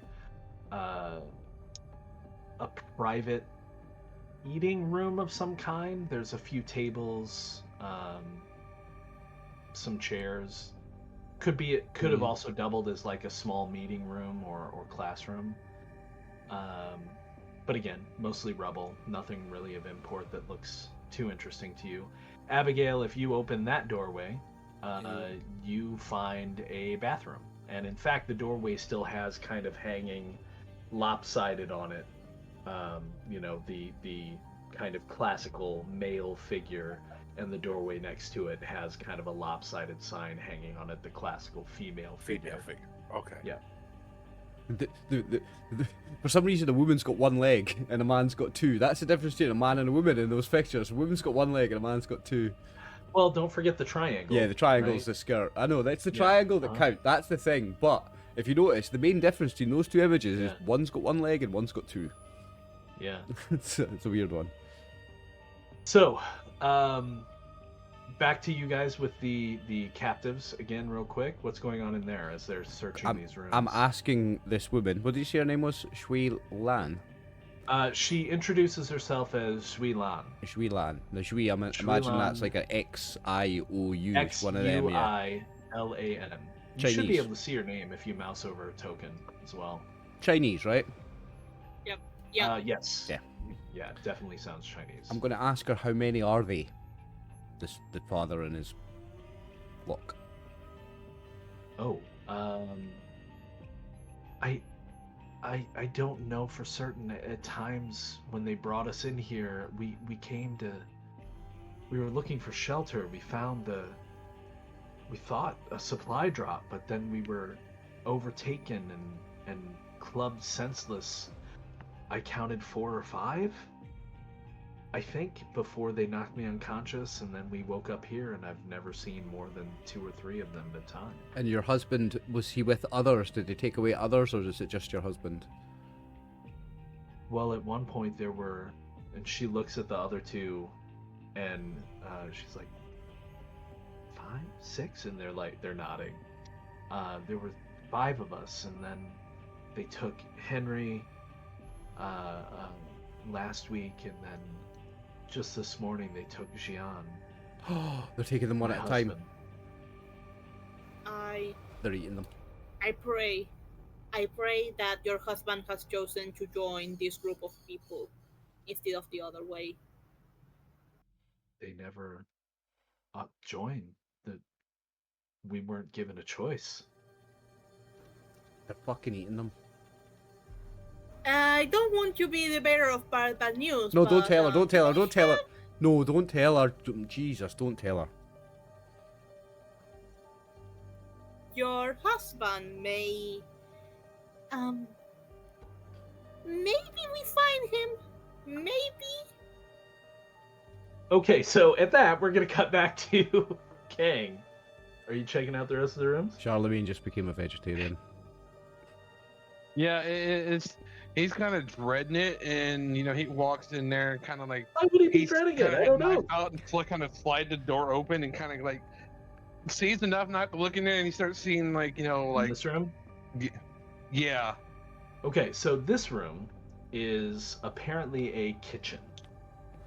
Oh. Pretty decent setup, or would have once been. Lots of stainless steel now once, but now probably rusting and falling apart. Fixtures and devices that would no longer work, possibly were blown out during the unending electrical storms and all of that. So you don't know that you'll find a lot of salvage in here, but what does stand out to you is that a large area in the center of the room has been kind of cleared, and an open kind of large fire pit, kind of like the one that you guys designed at the auto repair shop, using some of the, it looks like the main fire is probably, maybe that was once a refrigerator that's been gutted, and the metal shell is being used to maintain this fire, and there's kind of a crude spit built over the fire. The fire is roaring, by the way, like this fire is burning. Oh, okay. And there's kind of a crude spit built out of different pieces of metal that is suspending a rather large hunk of meat over it that is sizzling over this fire. Also, you notice in kind of one corner there is kind of cast aside, it looks like some relatively, as far as things go in this world, new clothing. Maybe someone's gear has been thrown aside. We found Jean. And then we'll Oh yeah, they're we'll cut fucking down. eating people. we'll cut down to Abigail.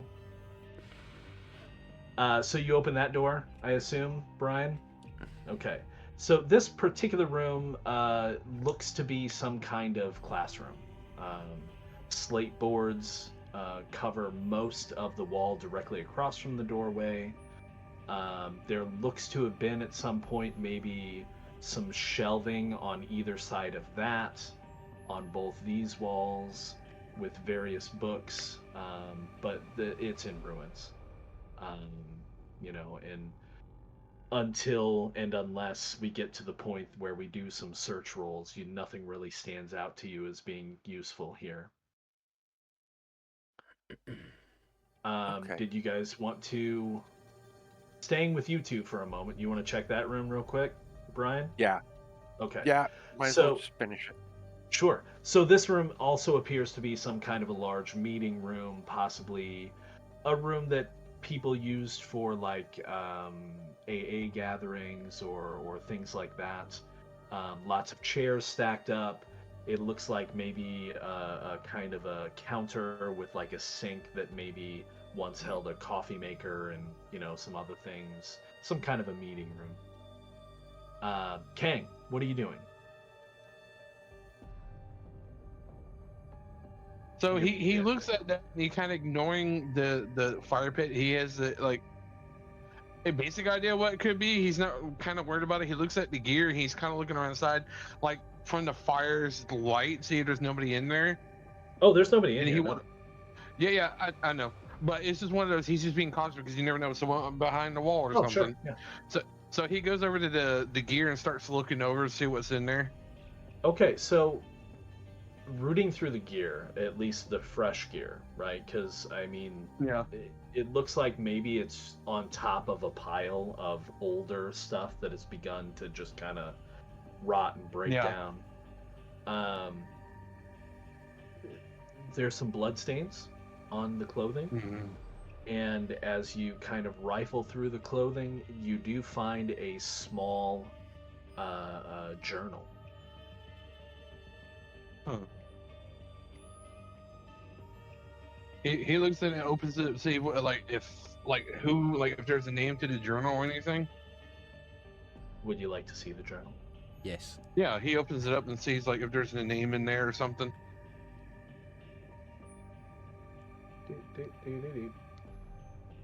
It has a journal made of like worries.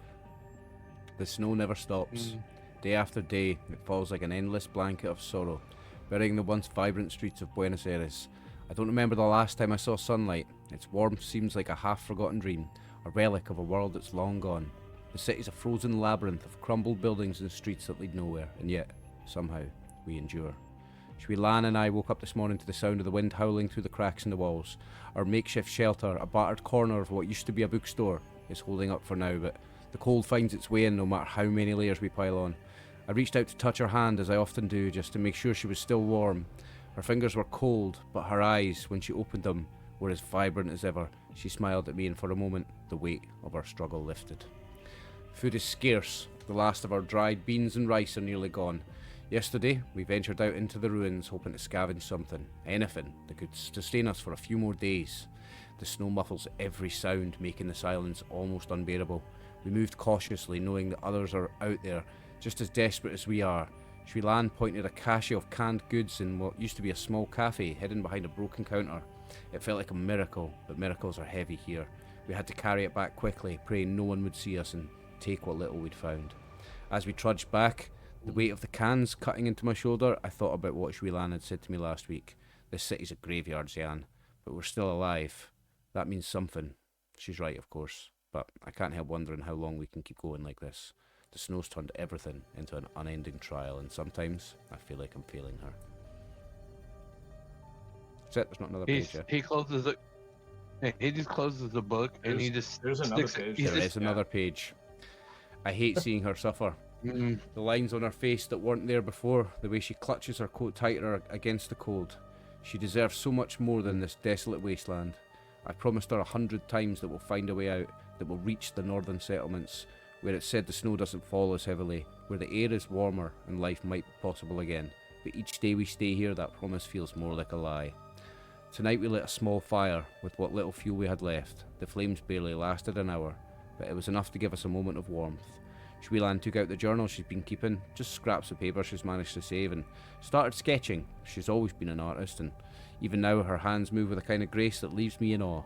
She's drawing the city as it used to be, bustling streets, vibrant markets, the sound of music filling the air. Watching her, I almost forgot the world outside was frozen. As the fire died, we wrapped ourselves in every blanket and piece of cloth we owned, huddled together against the cold. I whispered to her about the life we'll have someday, a little house by the sea, where the waves will wash away all our memories of snow and ruin. She laughed softly, her breath a faint cloud in the frigid air, and told me she'd paint the ocean every day, if we ever made it there. I love her more than words can express. She's the reason I keep moving, keep fighting. Without her, the city would have swallowed me whole long ago. But with her, even in this frozen graveyard, there's a spark of hope, a flicker of warmth that refuses to die. Ooh, Brian, goosebumps. That's good. That's really good. Oh yeah, he closes the journal and sticks it in his backpack. Is that the only really useful thing besides the clothes that he says in there, or? Yeah. So their captors must have basically removed anything of use from them, and probably either used it themselves or, well, who knows. All right, so he's looking at the clothing and he's looking at the fire, and he kind of has an idea. So what he wants to do is that he wants to like it basically a way that it. So the flames right here in the middle, right? Mm-hmm. What he wants to do is he wants to have it. Let me see it. Yeah, he wants to have it like, I guess if you can see it right there, he wants to have it like basically line up where flames, and he wants to set this whole damn building on fire so it burns itself. You want to set the church on fire? It's made of stone for a start, Max. Only the roof's made of wood. Yeah. And You might be able to- Charlemagne is not going to let you do that. Also. Well, to be fair, Well, if anything, Charlemagne's not Charlemagne there. can't burn the room. see, yeah, If yeah. anything, he's going to try to burn the room. If anything. So, this particular part of the structure, you might be able to ignite. Okay. But it's doubtful you're going to do lasting damage to the church itself. But if you wanted to just take a lot of the debris and, ignore the nice, large hunk of sizzling meat there, you're hungry. No. But if no. He's no, good. no. He's good. But He's good. But if you want to ignore that, you could also just dump that into the fire. I mean, the fire's going hot. Like, it'll burn anything you put into it. As far as igniting the rest of the room, though, you could do it, potentially. You might put yourself in some danger, but I don't know what you're. You're not going to burn the goal? church down, though. You're not going to destroy the church. Yeah, it's it's made not of going to stone. burn it's not going to burn the church down. Mm. It might burn down some of these outlying buildings. It might burn the roof off. Might burn the roof off. Yep. Burn the rafters. Yeah, I mean that worked for him. He's still like, he's sitting there and looking at this, and he's looking at the journal and looking at this bit. He kicks it over and lets the thing falls, and he grabs all the clothing stuff and just throws it in there and kind of burns, and he kind of claps his hand and he starts speaking something in Mandarin and basically says like a prayer or something to if this was the guy, and this hopefully he can actually find some solace in death. Okay. Cool. Oh. That's that fucking woman's So- husband cooking on a fire, man. This is brutal. So Well, moving back to the room with the captives. Sophia and Charlemagne, what are you guys doing now? Cutting her loose and cutting the other captives loose. Oh yeah, so by now Yeah. you've cut them loose. The cage door opens easily enough once you've cut the bindings that they've used. They are still clothed. They are wearing their winter clothes, but they don't appear to have any equipment of any kind.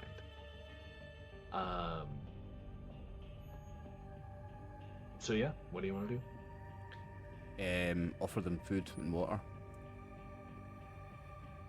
Even though we've got hardly any, still have to offer them. Okay. So there are 3 of them. How much of your food water is not an issue for anybody, right? Like they can melt some water. Ah, yeah, we can melt snow. Or melt snow, Do you right? have the room next door? You don't melt water, but Do you know what? but Do you know what I think I've I seen might? someone burn water. Do you know what I think I might do? I might crack open this bottle of whiskey again, and get a couple of drinks into this Chinese woman because she's about to discover something really horrible. As he does that, I want to check on the other 2, like, hey, are you both okay? yeah, and I mean I don't want to, overly roleplay the other 2 because they're your guys' characters, and I don't know how you want to play them. Yeah. But they both indicate to you, whoever we end up deciding they are, they both indicate to you that they're fine, they're shaken, they're a little scared.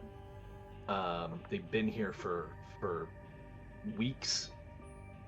I'm not going to do the whiskey thing because the whole Max in that room and the whole discovery that I've not witnessed any of that. I don't know about any no of idea that. of Yeah. that. Nope. So I'm just going to help them, get them to their feet, make sure they're okay. And Max also hasn't seen her, so Yeah. Max, if you read that whole journal, Mm-hmm. like, would you say your character read the whole thing before closing it and deciding to? Yeah. Okay. So I don't know if you've lost any stress. I don't think you have, but I think in reading that entry, that would be enough to restore or remove a point of stress from you, to know that such love exists in the world. Love and hope still exist. Yeah, that's nice. Exactly. Now, that being said, you have the journal. You've made sure the remains are being cremated in the open fire that's there, which is awesome. What are you doing now? And what is Brian? What is Abigail doing now? Probably gonna go over here and check out this little. Okay. So That's probably an exit out. that is an exit out, and it's standing ajar once you come into this room because Sophia had closed this door. Mm-hmm. But once you come into this room, that particular door is standing wide open now. So Loverboy must You have run can out, see where there has been some large bits of furniture and a couple of boards that have been removed, but it's standing wide open. This particular door, when you open it, it just like a closet. It looks like it smells kind of bad when you open it because it looks like there was a bunch of flowers, like floral arrangements. Okay. And also like a bunch of like robes, stoles, I think they're called, like ceremonial garb.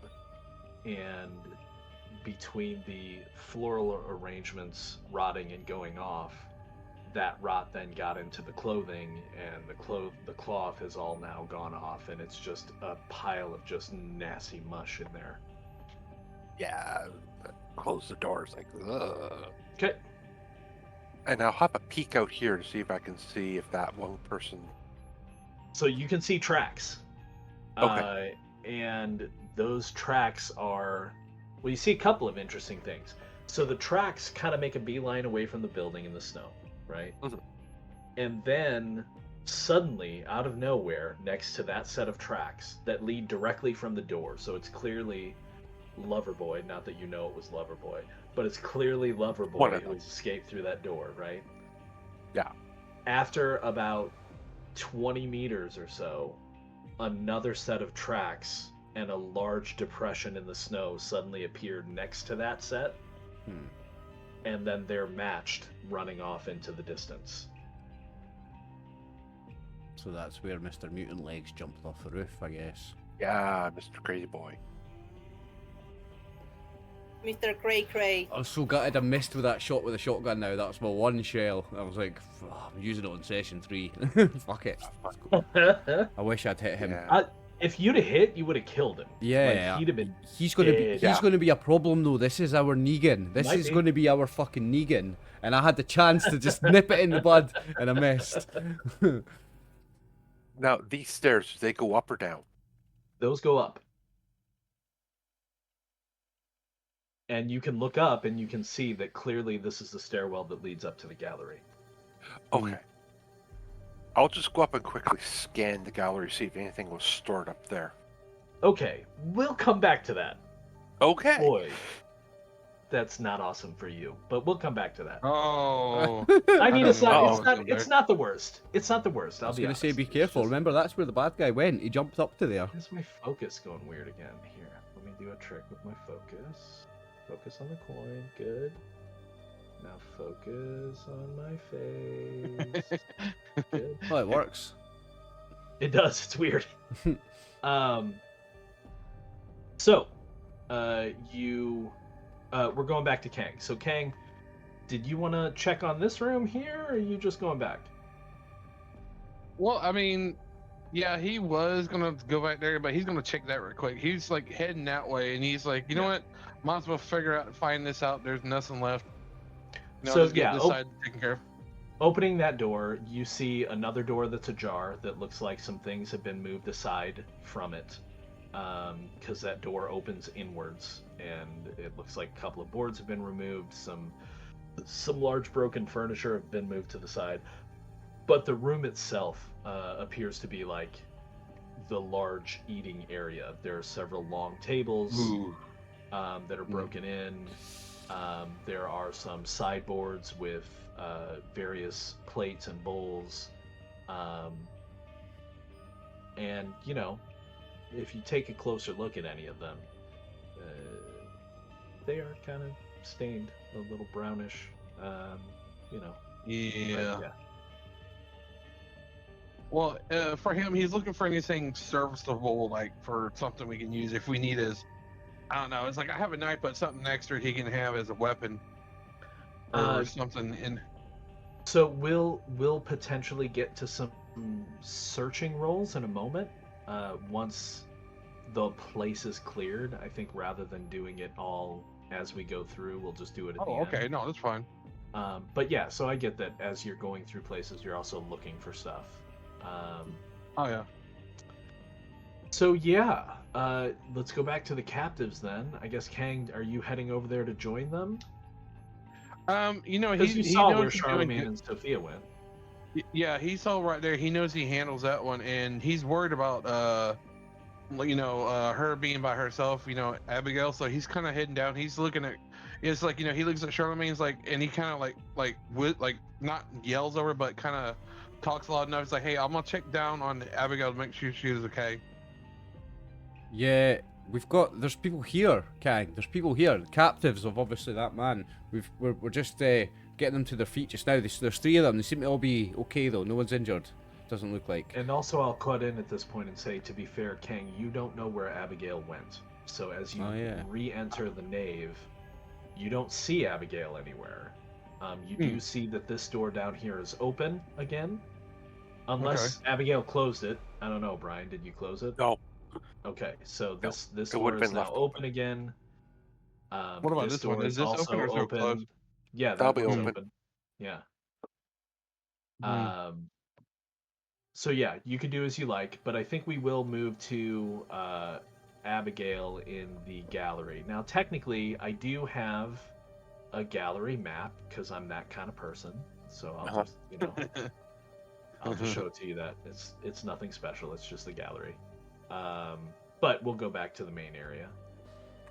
So as you reach the top and step out into the gallery, because you might recall that I mentioned that as you all entered the nave of the church and looked up, it looked like there were shapes up in the gallery. Yes. I'm going to, for this one, I'm going to let you make a mental save for Abigail. Go ahead and make a mental save. I don't want to say it, but maybe they are. I don't want to say it, but I think everyone is thinking what I'm thinking. No modifiers, just straight mental save. Yeah, just a straight mental save. Oh, hell no. It was Hell just an to the opportunity no, to give you a little bit no. of defense. You gain 1 additional point of stress. It's not the end of the world.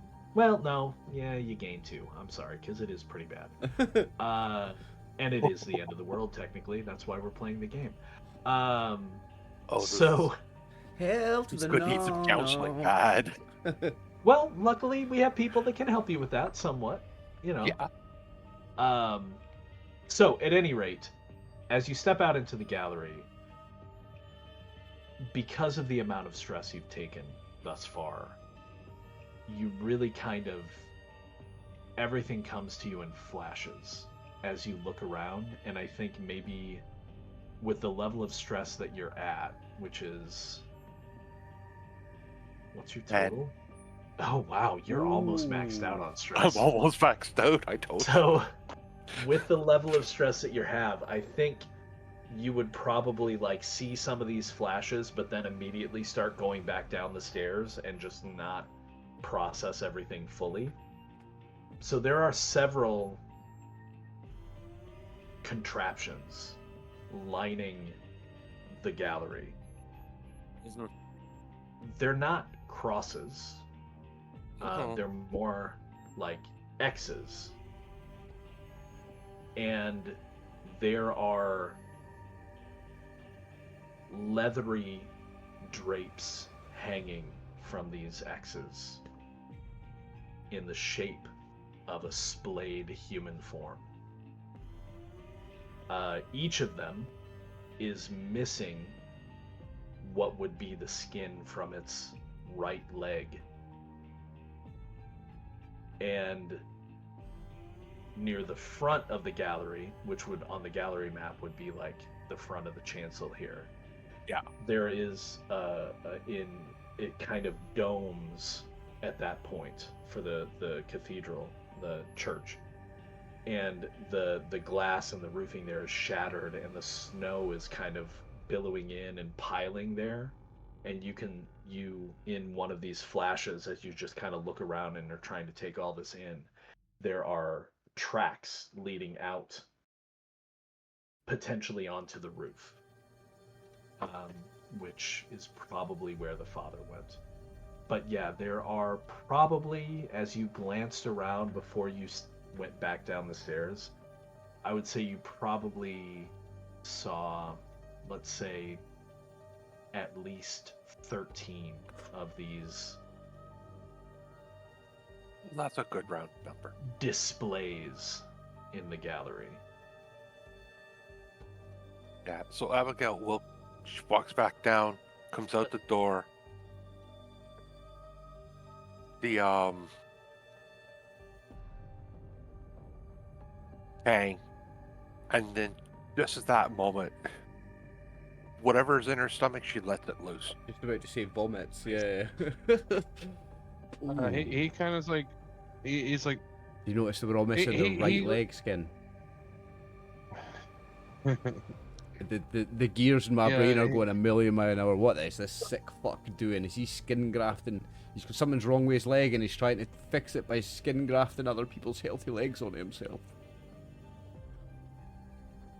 I mean, it reminds me of The Forest a bit. You know the video game? Oh yeah. Yes, I played it. I know it very well. I finished it. It's a fucking brilliant Yeah, game. it reminds me of it. Yeah. It reminds me of it a little bit. It does a little bit. Never actually played that. Oh, not to be missed, Brian. it's An interesting. absolute classic game. Do play it. Yeah. The twist It's at a the good end. one also. The twist My at the system end. can't run it. Mwah. But yeah, I've heard it's really good. Yeah, it's fucking brilliant. But the body horror in this episode, Brian, has been 11 out of 10, mate. Absolutely fantastic. I love body horror, mate. I love it. yeah, it gives me like the Hills Have Eyes kind of feel to this area, or There's a little Texas bit of that Chainsaw to it. Massacre Yeah, kind of deal. yeah. Yeah. Yeah, so he looks over at Abigail and he kind of sees her like that, and he kind of he stops and he kind of like, I know the feeling, and he keeps walking this way, and he kind of is like, all right, she's good, she's gonna shut down this way. Okay. So back in the office. We're gonna get these people out of here. Sophia, We're gonna take these people and get them Yep. out of here. Let's Yeah. gather up all We your. can go out through this door. We can go out through this door. We'll gather up anything we can that's going to be useful, and we're. I hate to say it, but we're probably never going to come back to this church ever again.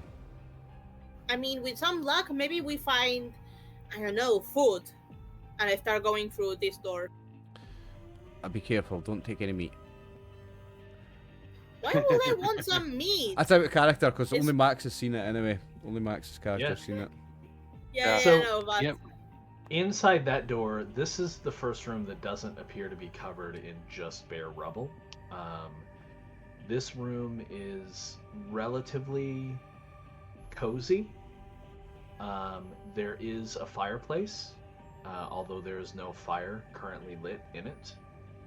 And there is a bed that seems sturdy and not shoddily crafted, like it seems like a bed from the before time. The mattress on it, though, very clearly is made out of a bunch of different kinds of fabric and whatever kind of soft materials can kind of just be put together. As you're rooting around in this room, it's very apparent that someone has been living here, right? There are signs of someone eating meals at a small table. There are there's a chest, interestingly enough, like a trunk, right, that people would keep things in. There is in one corner there's a pile of what looks to be like clothing, maybe. Yeah. I Wanna take a will closer grab. look at anything? I will grab the clothing and see if anything is like for good use, for like either for cloth to use for Sure. covering wounds, for winter, for stuff Yeah. like that. Okay. So as you move over to the pile of clothing and start to root through it, I'm gonna need you to make a mental save. You know how there is. Uh, You know how you forget sometimes something in your pocket and then you realize, oh, it was here all along. Like sometimes even money, sometimes I don't know, a ring or a necklace, or sometimes even a little finger. Yeah.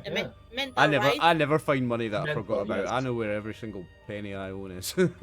I don't have tenors lying around, Okay. unfortunately.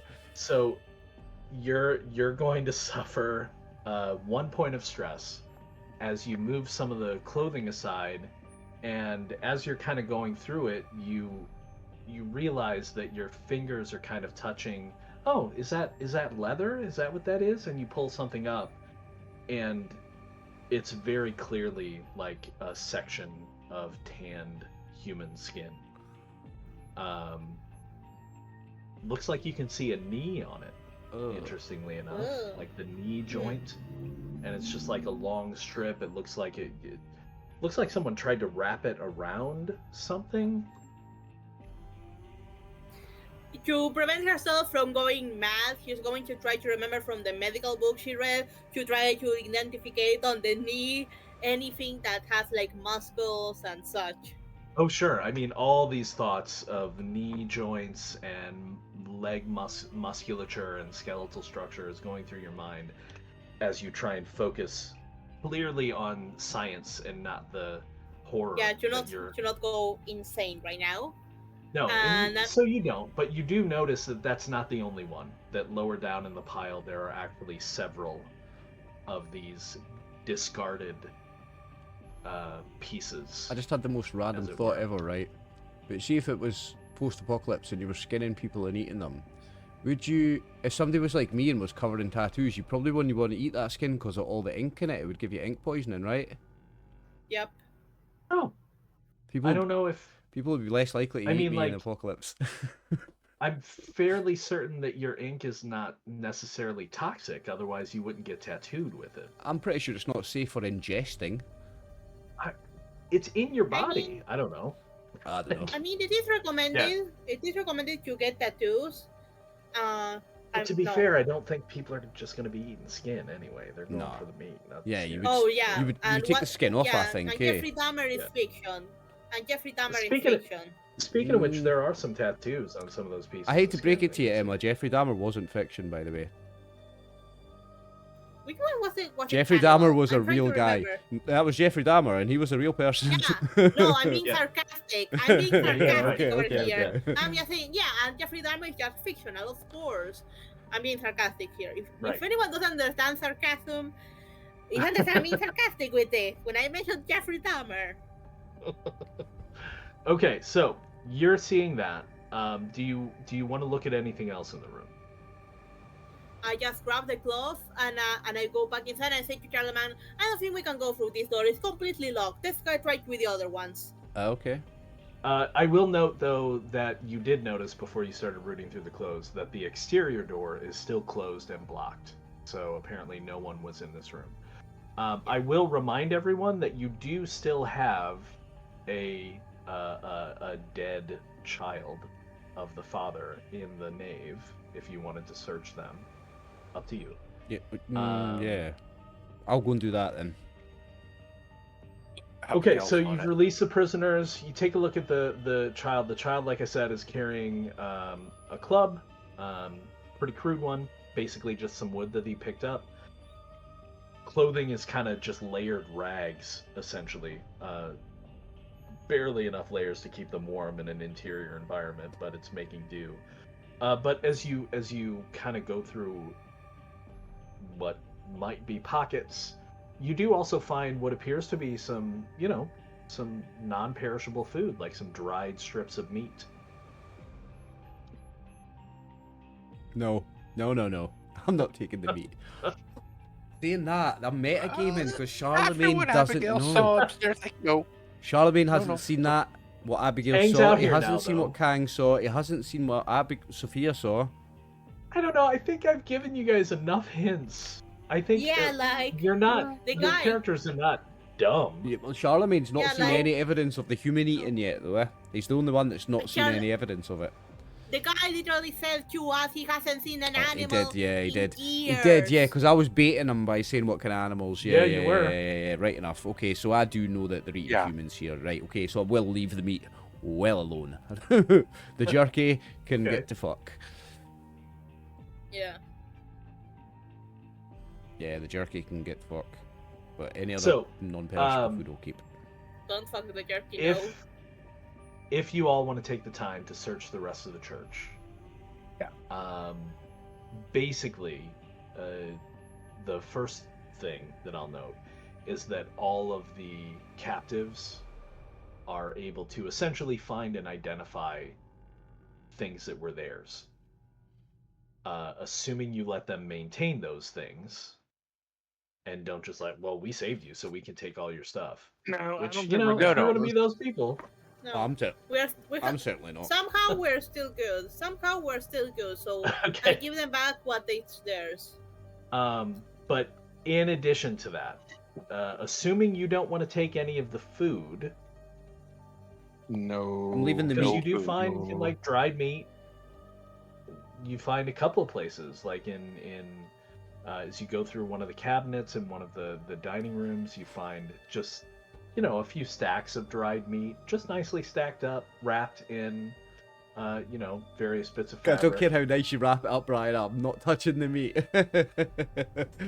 No, the meat can stay. Wait, are the other survivors touching the meat? Well, they're not really looking around. They kind of want to get out of here. So, like, as soon as they find their stuff, they're That's it. It's just bye kind bye of time. standing around. Maybe waiting for don't you let them look guys. around too much, or this woman's going to find her husband roasting on a spit. That you still don't know. Kang's the only one who knows so far. He's the only one. He has Yeah, the journal. Kang, so it's your turn to step up and stop these people from looking around. You've got to prevent that, because if she sees that... Well, he's kind of like, he's searching around and he doesn't know, like, is her husband unless she asks him about anything about it. But he's like, To be fair, Max, he read the Sophia. he read the diary with the Chinese names, and she's clearly a Chinese-looking woman. So you could put the two and That's two true. together. You're Chinese as well. Your Why? character's Wait. Chinese. You're going to put the two and two Wait. together. Wait, the guy has ever said the name of the woman, like in the diary, in the journal? It had his name and her name. Oh, okay. Well, yeah. Okay. I was gonna say when she sees Kang and Abigail, two more people that she hasn't seen yet, and it looks like you're coming from other parts of the church. She's gonna ask you, "Have you seen my husband, Jian?" His goggles. He kind of stops, looks at her, And she keeps kinda going. just, He's a Chinese man, middle-aged. She describes his clothing, which you definitely have seen, Kang. Yeah. So he basically he walks up to her, and I'm hoping she speaks either, I don't know if she speaks Mandarin or Cantonese, because he speaks Mandarin because that's more of the main language. Cantonese is more if you're like Hong Kong and stuff. Yeah. So he speaks a couple of words in Mandarin and basically is like, "Hey, do you understand me in this?" And she responds. I'm not even going to attempt, but she responds clearly, fluent. Yeah. I don't know what and, words uh, I he- am, but he- that's it. Mandarin. Yeah, and he's giving her like he's like, you might want to look at this, and he pulls out the journal, which she probably recognizes. The journal, by the way, is written in English. It's not written in Mandarin. Oh, I understand that one, but he just hands it to her. Oh yeah, I just wanted believe to this say bo- for everybody. Yeah, he believes that this belonged to your husband, and he says, "I want to give your condolences, but I do not believe he is alive anymore." She takes it because as soon as she sees it, she recognizes it, and she takes it and kind of puts her hand on top of it and pulls it in close to her chest and just drops to the ground, weeping. So while she's doing that, does anybody else want to? Well, at this point, I think you've covered the majority of the church. The only places you haven't gone are the font and the kind of waiting room, cloakroom, which we'll say that you can cover those as And well. the rest of us have been upstairs. And the rest of you haven't been upstairs. So if you want to go up there, I'm good. No, I'm good. I'm not going up there. Abigail might encourage some of you not to go Abigail up is definitely encouraging not to go upstairs. there. Okay. Go. Why not? What's Abigail? upstairs? What's upstairs? No. That's No, where no, that's no. What's that's where upstairs? that's where this man's obviously staying. This is where he leads his cult from. Nope. Yeah, it's just not good up there. No. Why? But What is what's- it? Okay. The very young, very hopeful Sophia looks up at Abigail and goes, "But what's up there?" So I will ask. It's up to you. Does anybody want to go upstairs and search the gallery? Yes, Nope. kind No. of do. I heard No. a yes. Yeah, I do. No. That was the father. Okay. So Oliver's I have, gonna. I have to know. I've got this morbid need to know what's going on. So Oliver is gonna go upstairs and search the gallery. We'll get back to that. No, Charlemagne Everybody is. on Oliver the- would have ran away or, half an sorry, hour ago. Charlemagne, Oliver's halfway down the right. street. Charlemagne is gonna go upstairs and Yes. search the gallery. Everybody else, I'm gonna need you to make a. What do we roll for searching? Notice? I think so. What am I? Yeah, notice. Everybody make a notice check. With wisdom, right? Yes.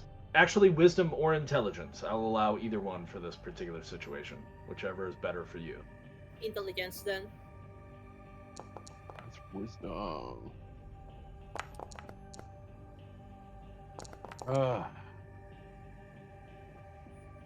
Wow, Abigail got a 10, even on train. Not bad. Okay, so Kang, Man. unfortunately, I know. you look That's close. I can't never but find any you just- damn thing. You just don't find anything decent, man. I mean, it sucks, but that's You need to that's check how the dice roll description on those sometimes. goggles, mate. Lift All right, the flaps up. You um, forgot to put the flaps up. Sophia and Abigail, I will say both of you, you have a choice. You can find a useful item, or you can find some scrap.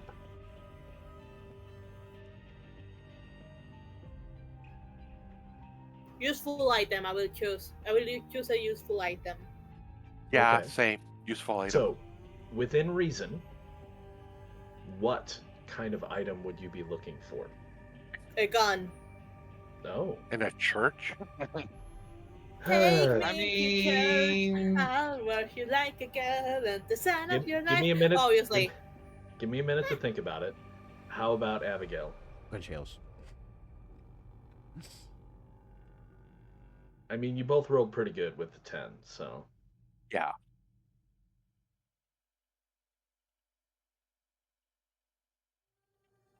I can come back to Abigail if you want me to. Yeah, I'm trying to make it more. Okay, What would so you find in a church? we'll go to Charlemagne. Keep in mind, the church was also used as an aid station after the end. True. There were apparently a lot of people housed here at some point. So, what did you say, Oliver? I didn't hear. I didn't First catch aid that. kit, something like that would be handy. Yeah, maybe. Bandages, medicine. Which also brings us to the possibility of people doing first aid checks here in a minute, which we'll get to if we want to do that before we leave Yep. the church. However, Oliver, you head up. I've already given the description. I won't do it again unless you want me to get into more detail, which I certainly can.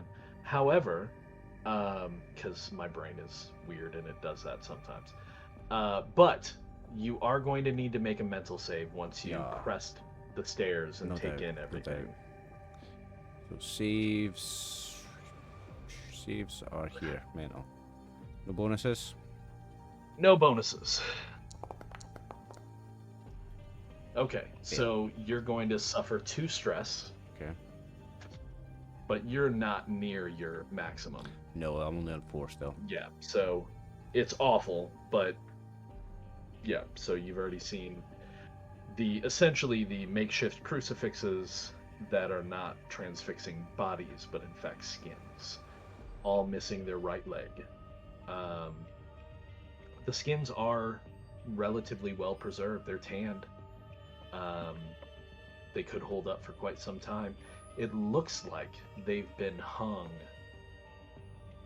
not out of any malice. In fact, it looks like they've been hung more as works of art than anything else. Oh, I thought you were gonna say to be used, as in to be made into materials. They've been hung practically, and then you turn and tell me it's fucking art installation. Jesus Christ, No, this wait, guy's but sick. this is a good clue. This is a good clue. Think about it. But that guy had the whole messed up leg that was all thick and had all this stuff on it, and all these skins are missing their legs. Do you think he's trying to graft other people's skin onto his leg to fix something wrong with it? Think of it on a psychological level. Like, if he does this as a way to make art, that way you can have a better idea of how he works mentally. Maybe even getting an upper hand on him. It's an absolute mental case if this is his idea of Oh art. yeah. Okay, so with your stress not being quite so high, you obviously can search the upper gallery. So assuming you're going to take your time to walk the circuit and kind of look around. Yeah, full search. So you do go ahead and make a notice check for me. I'm unskilled. Wisdom or intelligence, your choice. Oh, so alright, okay, what's higher? My wisdom. I think your wisdom. Okay. Yeah. So there's not a lot up here because it's been mostly cleared out to make space for these hangings, as it were. However, near the front of the church, at the other end from the stairway, right? And I'll just So like over here somewhere. hang on. I'll just throw up the gallery here real quick. Oh, no, that's just me viewing it. Let's activate it. There we go. So, over on this end, the installations are kind of along the sides, as it were. And then over here is kind of where the church domes and where the break is. kind of underneath that stained glass of the Rock of Ages that you mentioned in the beginning, where again you see the pile of snow drifting in, the tracks in it. It's very clear that the father probably escaped in that direction. But you don't really find anything of interest down there. However, at the front of the church, at the other end of the gallery, there is just a massive pile of refuse. Almost to the point of making it difficult to cross from one side of the gallery to the other. And maybe, I don't know Charlemagne that well, but maybe at first you might have an urge to just kind of be like, I'm not gonna dig through all of that. But you do catch something kind of sticking out that catches your eye. And as you move closer, it looks like a regulation army ammo can. I will take that. So, in the can itself, as you pick it up, it's not quite as heavy as you were expecting it to be. Okay. But as you... do you want to open it? Oh yeah, I'm opening it. Okay. So inside the ammo can, there are essentially 2 boxes of shotgun shells. Now, shotgun shells come in boxes of 20. So that's 40 shotgun shells. In addition to the shotgun shells, there is a single box remaining of pistol ammunition. What size? Which comes in boxes of 50. Hey, didn't Do you know which caliber? Brian, Abigail It's just found the pistol. game There's no gun the calibers. last It's time? just pistol's pistol. Yeah. Caliber doesn't matter, it's Yeah. a pistol. Nice. And there is a single box of rifle ammunition, which Oh. comes in boxes of 25. So it's how much is in the pistol? Sorry. 50. 50. So I've got. Oh fucking hell! 40 shotgun shells, 50 bullets, and 25 rifle bullets. No, we just need to find a rifle. Then we just need to find a rifle and a pistol. Well, you have I have a Abigail has pistol. Oh, you Yeah. do? Oh. Yeah, I have a pistol. Oh, mate, have I got a treat for you when we meet back up Yeah, down the stairs? that's what I'm saying. Is that she literally the last game she found like 5 shots in it or something, Right. and there was literally 5 shots because somebody killed themselves, and it was That's like right, 5 shots left in yeah. there. That's right. Okay, now, back down to the floor. Sophia, you don't find a pistol. A gun, rather. What you do find, in the cloakroom, in the back, there is a case for a guitar. And the guitar case looks pretty good. Like, it's... I mean, obviously it's weathered, but it looks pretty good. And when you go to open it, inside, partially disassembled, because of course it wouldn't fit in a guitar case otherwise, Yeah. is a modern crossbow. Ooh. Oh yes. That's Donald my thought, like, Dixon, why is it in let's the guitar case? go. Where's And Yeah, I was And- like, this is worthless to me, and then and I will take it all with the guitar case and everything. and packed into the guitar case with the partially disassembled, but not difficult to reassemble. It's easy enough to see how I to can do fix it. it.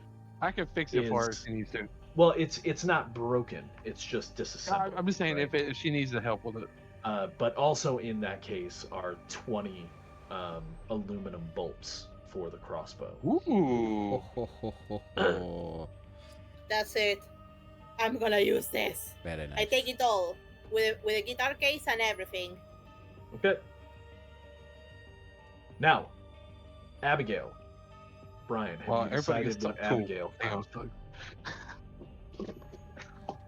It's the rolls, man. I I know it's a joke, and I was like, damn it, every time. No, we've done well there actually. We've done really well. I think you're there. muted, Brian. I can't hear you. Ah, yeah, you're muted, Brian.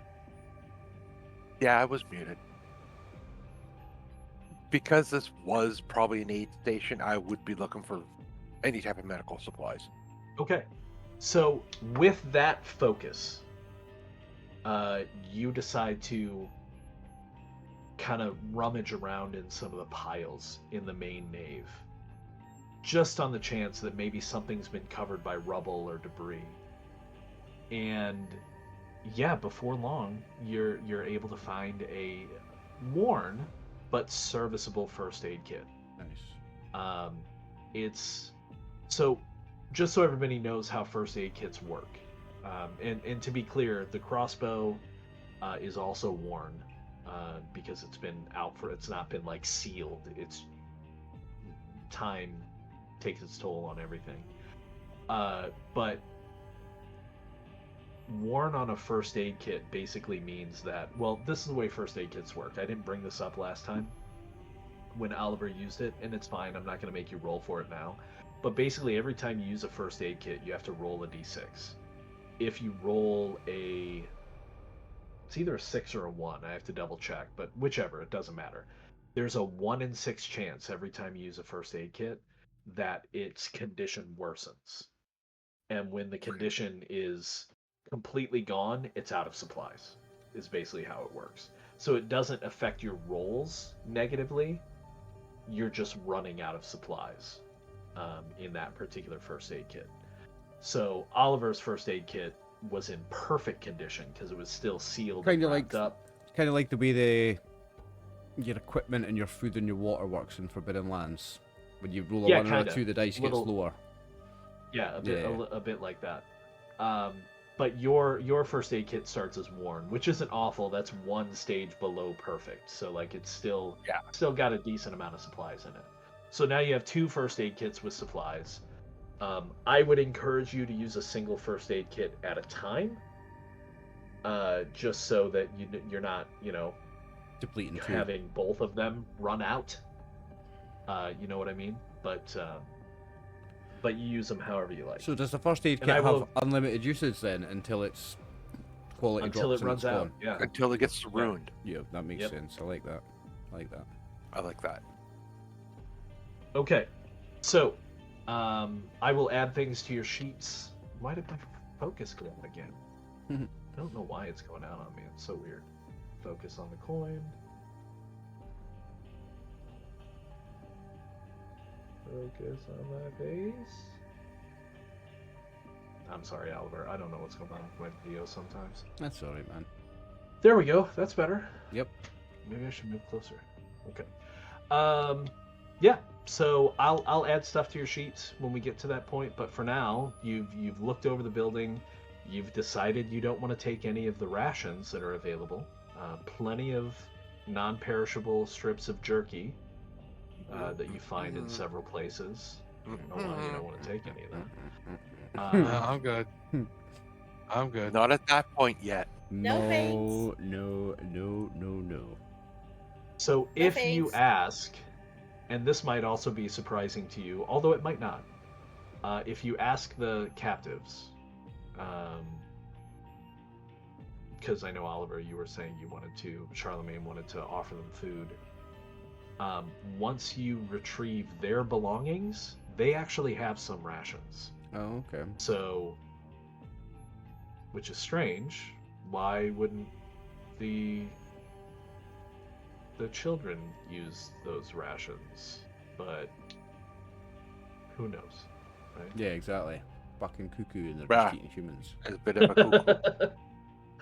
Cuckoo for All right, so you've essentially cleared the church. Obviously, you didn't deal with the threat necessarily, although it did retreat. So you did deal with the threat. It's just not gone completely. So I am going to give you a point of experience for having dealt with the father and his children. I'm also going to give you a point of experience for clearing the church. Hey. So 4 XP. if you tick your experience bars up by 2, all of you should now reach 2nd level. Yes. Nice. Yippee! So, before we do level advancements, Well, no. Yeah, that's what I was as we talking do about. level advancements, I guess we Yeah. should do that. Keep track of how much health you're down right now, Mhm. because some of you are missing some. I'm down. I'm missing by one. 2, so I know where I'm at. Okay. I'm perfectly I got fine it written myself. down. Honestly, Right. I'm perfectly fine. So, one at a time, and we'll go in order based on my screen. Brian, why don't you roll 2d6 for Abigail's hit points? Good Ooh, luck. nice. Good luck. Oh, sorry. 2d6 plus 4. 6. 4, because I'm hard to 6. kill. And she has a Nice. constitution of modifier of +1, so 2d6 plus 6. 86 plus 6. Yep.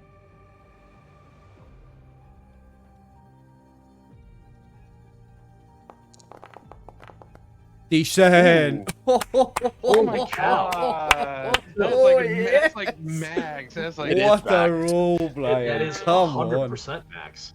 So, here's how that works.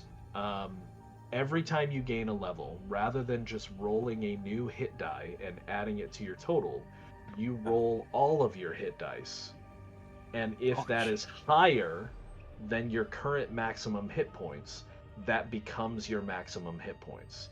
on. If it is Yeah, that's- lower than your current maximum hit points, your current maximum hit points increases by 1. So when Brian hits level 3, unless he rolls really good, Yeah. his hit points might only go up by 1. Yeah. But for I mean, right it's still now, not bad. I mean, no. Like for right now, your new maximum is 18. That's nice to have that at level 2. Okay. So adjust that and go ahead and adjust your current hit points up an appropriate amount so that you're still down the correct amount. You know what I'm saying? Yeah. So like you're down 4, so your current hit points should become 14. And your maximum is 18.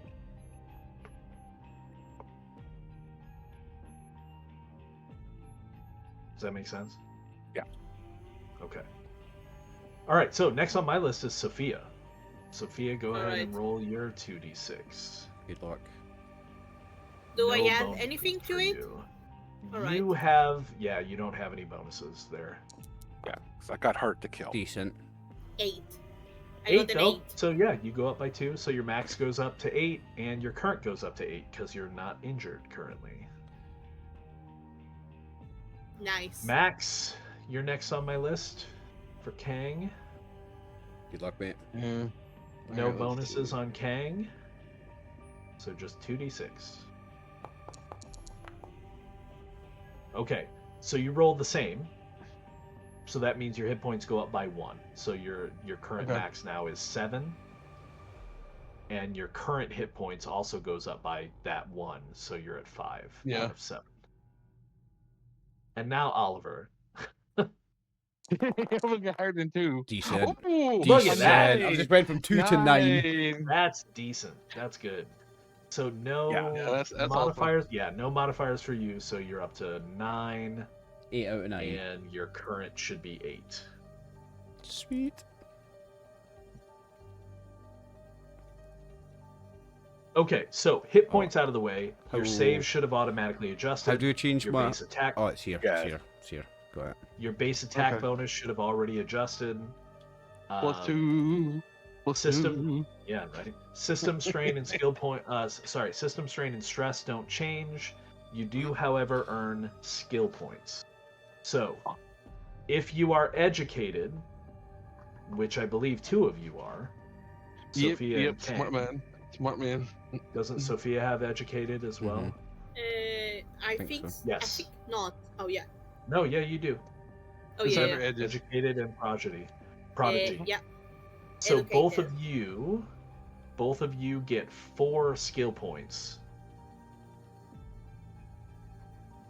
And then you also have to keep track of skill points spent. The reason why I have both of those is because you don't always necessarily want to spend all your skill points. Well, I mean, that's up to you, right? Like there's no reason not to, but sometimes you Yeah. want to save some because skills become more expensive the higher they get, if that makes sense.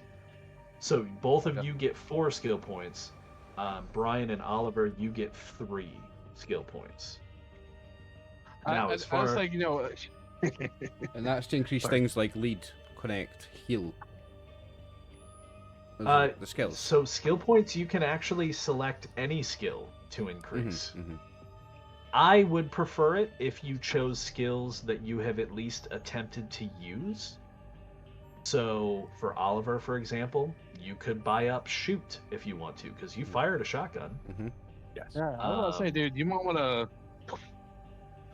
You've all technically used your survive skill to help forage. Yeah, I'm gonna out take in the one and wild, Yeah, I survive. want that. So you could do that. Yeah, Now, I'm gonna that's do what one I'm survive. Let's talk about how much it costs. Okay, so you're currently level 2. So the maximum level in a skill you can have is 1. Right. So some of you are already there on some of your skills, so you can't improve that one. Now, as far as the cost, buying a skill at 0, which means it's no longer untrained, costs 1 point. Improving a skill to level 1 costs 2 points. So, if you want to add a new skill, I can add it to your sheet for you if you would like. I would like +1 in shoot, If- +1 in survive, and I'm going to have to have a quick look at the book to see what the other options are. Well, hang on. Because okay. let me, since you're bringing that up, let's bring up Charlemagne so you can see what I'm talking about here. So, you don't know either of those skills. Nope. So first you have to buy them at rank 0. That costs 1 each, so that's 2 points. Yeah, so You have 1 more point, which would cost, to improve either of those to rank 1, it costs 2 points. Yeah. You have to pay for each rank. Does that make sense? Yeah, so I'm going to use the third point to get something else from -1 to 0. You can do that, yes. Yeah. But I need to see a list of the skills Maybe to see what talk? I'm going to pick. Maybe talk. Okay. Because you know. Talk, yeah. Yeah, talk is potentially. So I think I made the skills visible to all of you Yeah, they're in the item list. in Or the the item item tab. list. In the item tab. Yep. So under character building, skills, And they're in the compendium. Ooh. and they're in the compendium. Yeah. Yeah, I could see them in the Okay. compendium. So we should be able to drag those over. You Yeah, can, you yeah. should If be you able want to to- drag them over yourself, you can. Yeah. Yeah, it's like it's 1. I'm going to upgrade to level 1 my notice skill and my heal skill. So you're upgrading both of those to level 1. That's 4 Yep. points, isn't it? Okay, so and they're already at 0, right? Yep. Okay, so that's your 4 points. Yeah. So just take out your skill points from the skill point row, move that back down to 0, and put your skill points spent up to 4, because you've just spent 4 skill points, if that makes sense. And done. Wait, why do I I'm have done. 2 on here? Wait. There we go. So I have to shoot, Almost made a survive, and mistake, talk at but 0. everyone, I have a plus Nice. 1 and a plus 1 on both. Okay, good deal.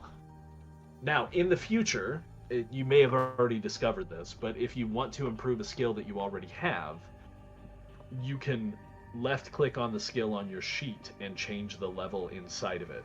There are also some tick boxes there for if you're a specialist.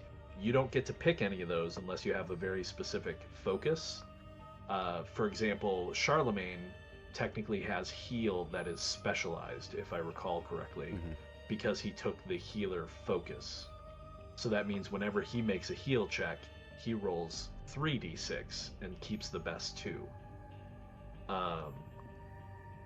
So yeah, if everybody is figuring out their skills okay on your own, that's it for that. Done. Now, in future, this is something that you can think about. I think skills are kind of more important right now for you, but in this system, you can also purchase improved attributes. You can improve your attributes, your strength, Your your dex, stats. your con. Oh, yeah. Now, here's the thing. That. It costs skill points, and you Okay. only get 5 improvements over the life of your entire character. Not 5 per attribute, 5. And is there a maximum number? Like, can you not go higher than 18 or something? So let's see. First time, yeah, you can only ever take 5. There is no maximum. However, you're probably not going to get higher than 18 unless Yeah. you really spend all, because it can be expensive. So you can, at level 2, you can take your first 2 increases, and they cost kind of the same as skills. So the first attribute increase is 1 point. The second attribute increase is 2, then 3, then 4, then 5. Now, what you also need to keep in mind if you ever consider improving your attributes, and I'll look at Kang to give you an example. So the modifiers for attributes are still based on the attribute. So in order for Kang to get a strength bonus or a constitution bonus, he's going to have to spend 3 points. Well, no, more than that. He's going to have to improve one of those 3 times out of his total of 5, right? Because 14 is the break point. That's 6 points. After 14, 18 is the break point, right? So if you ever want to improve your attribute in a later level, really think about, like, am I going to be able to get this attribute to the point where it's a breaking point? So like I've got Now, a wisdom there 15. There's no point in putting it to 16 or 17. It's only worth putting it up if you're going to 18. Well, I was about to say, there is sometimes a point. So remember, wisdom is your maximum stress level as well. Oh yeah. So although you might not improve your wisdom modifier, you Higher might be stress level, improving yeah. your maximum stress. And your weight, System, your carrying weight capacity is based on is strength. Constitution is your system strain, right? So at least for those 3, sometimes there might be a reason to improve it if you're not close to that break point. But, again, you only get 5 total. So I don't know. I think skills are a little bit more important in this game, unless you... the way I look at the attribute improvement is you generally... That's really handy if you have, like, say, a 7 in an attribute, and you're like, I want to get rid of that -1, I'm going to bring it up to an 8, right? But other than that, skills and your base attack bonus, which is just based on your level, tend to outweigh that really quickly. Other than that, though, I think we're done with advancements. Let me double check. We get edges every 3 levels, right? Or is it? So the next edge you're gonna receive is at level 5. Oh, it's a while away. Okay. So yeah, that's a bit away. Oh wait, no, I said we're playing enhanced characters, didn't I? Let me look at the PDF. For some reason, it doesn't allow me to like change my level to level 2, but it does allow me to put experience. So Correct. I'm still at level 1 for some. If you put the experience in, it should automatically put your level up. Yeah, did you move your experience up to 4? Oh, 4. Yeah, you should be at 4 total experience. Yeah. I understand now. Sorry. Yeah. Okay. I did Yeah, now. no worries. Hey, keep in mind, I designed this, so things might not work correctly. I might have to fix something. But yeah, as far as edges, I think we said that you are playing enhanced characters, but I don't think you get an edge just yet. I think the enhanced character meant we start with an edge, didn't it? No, you definitely start with 2 edges. Gifted survivors.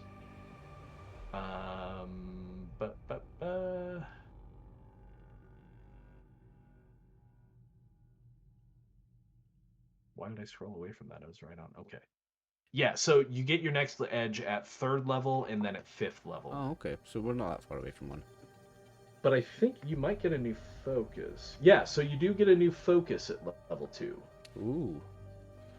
Now, focuses should also be visible in the compendium or in the items tab.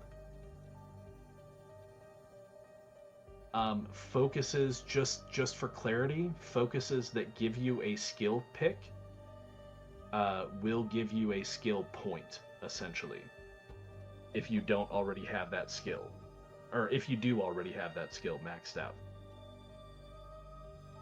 So like if you were to take, does anybody have notice at +1? Oh, I think you said Sophia does now, right? Or was that? Yep. On Okay. heal and notice. Right. So if you took alert, which gives you a bonus skill of notice, it would actually give you skill points instead of improving your notice. But yeah, so very quickly, just to run through the list, alert makes you more alert, obviously. Apex Predator is if you want to hunt animals. Arms Master is going to make you better with hand-to-hand weapons. Assassin is going to be good for if you want to do execution attacks specifically. Authority is good for telling NPCs what to do, provided you're not trying to make them do anything dangerous to them. Close Combatant is good if you want to get into hand-to-hand combat with people and not suffer shock damage, which is pretty amazing. Deadeye is good for ranged weapons. Diplomat is good for I'm looking at knowing languages. I'm looking at engaging with Diplomat, people. Brian, for my character. I've already just taken talk, so if that gives me talk as a bonus skill, do I take off the talk and then spend that skill point elsewhere? If I was going to take. Well, Diplomat? you have talk at 0, right? Oh, so that gives me it at 1 if I take That'll that. improve it to +1. I'm taking Diplomat. Here we go. And that also means that you're pretty much going to be able to communicate with anybody. That didn't change my talk to a +1 though. It's still at +0. Well, no. So now, click on talk. Yep. Left double click on talk, and just improve the level to 1. Level 1. Sweet. Sweet. Okay, that's my focus done.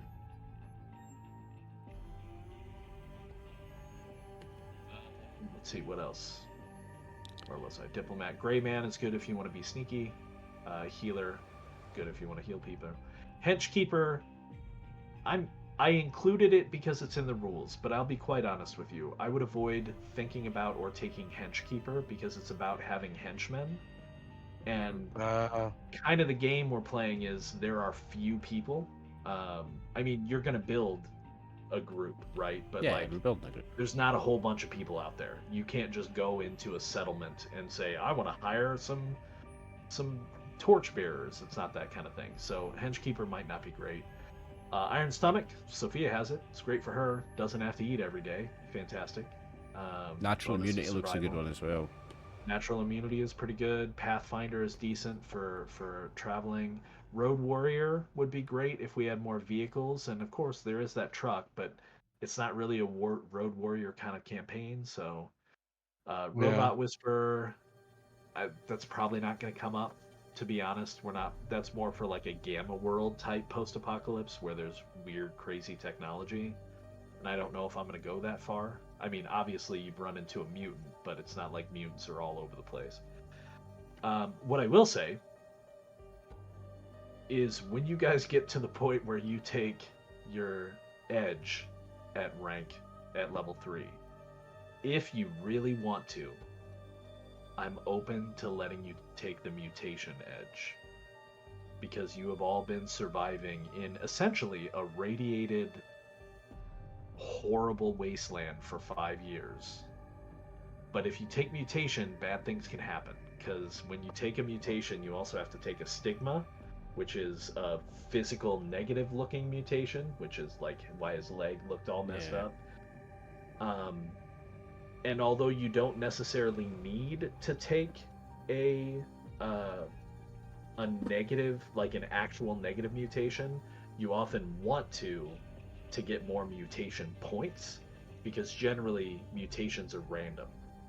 So you might not like what you get, but you'll be stuck with it if you take mutation. So, believe it or not, I did actually roll that guy's mutation randomly. So, Cool. And then I just made it fit with his character. I wasn't particularly happy that Leaper was one of his mutations, but you know, it's fine. He can jump really high.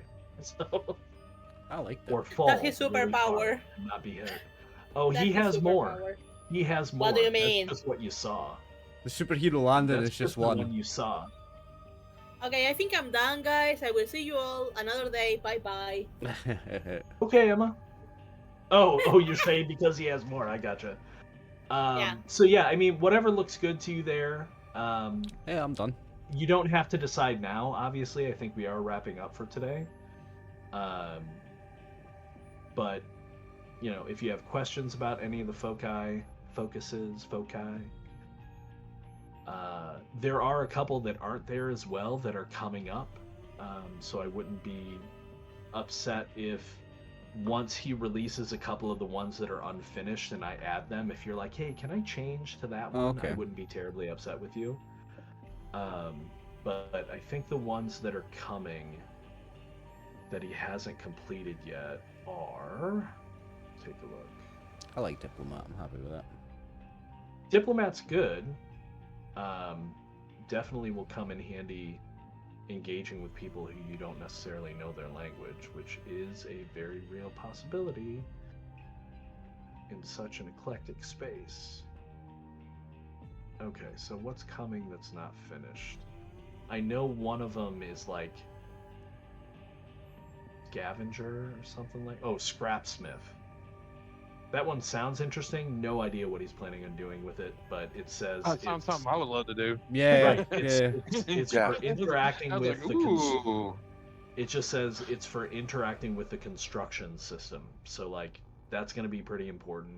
Survivalist is another one that's coming that's for interacting with the foraging and salvaging systems. So, those are the only two that aren't finished yet, though. So,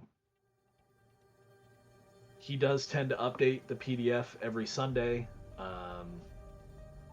So, I will update the PDF in here as well. And I think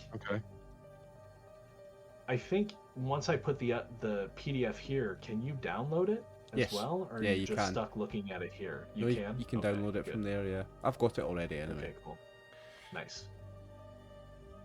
Which is also fine with him, by the way. I want to express to you guys The if sharing everyone of it watching, to use, yeah.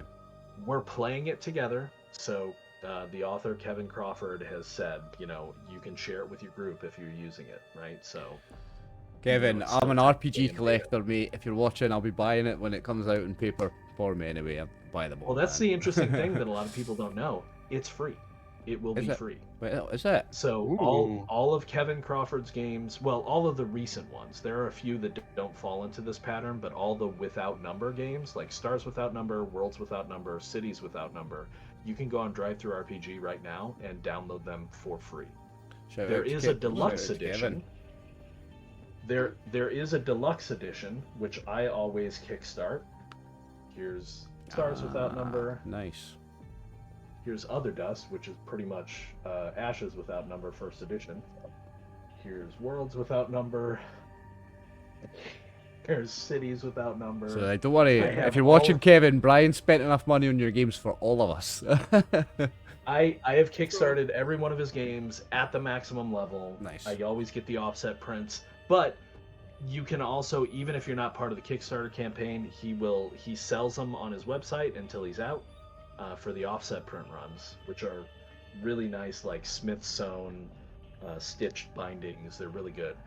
And then also you can buy the deluxe edition on drive-thru RPG and have it printed and sent to you. Oh, nice.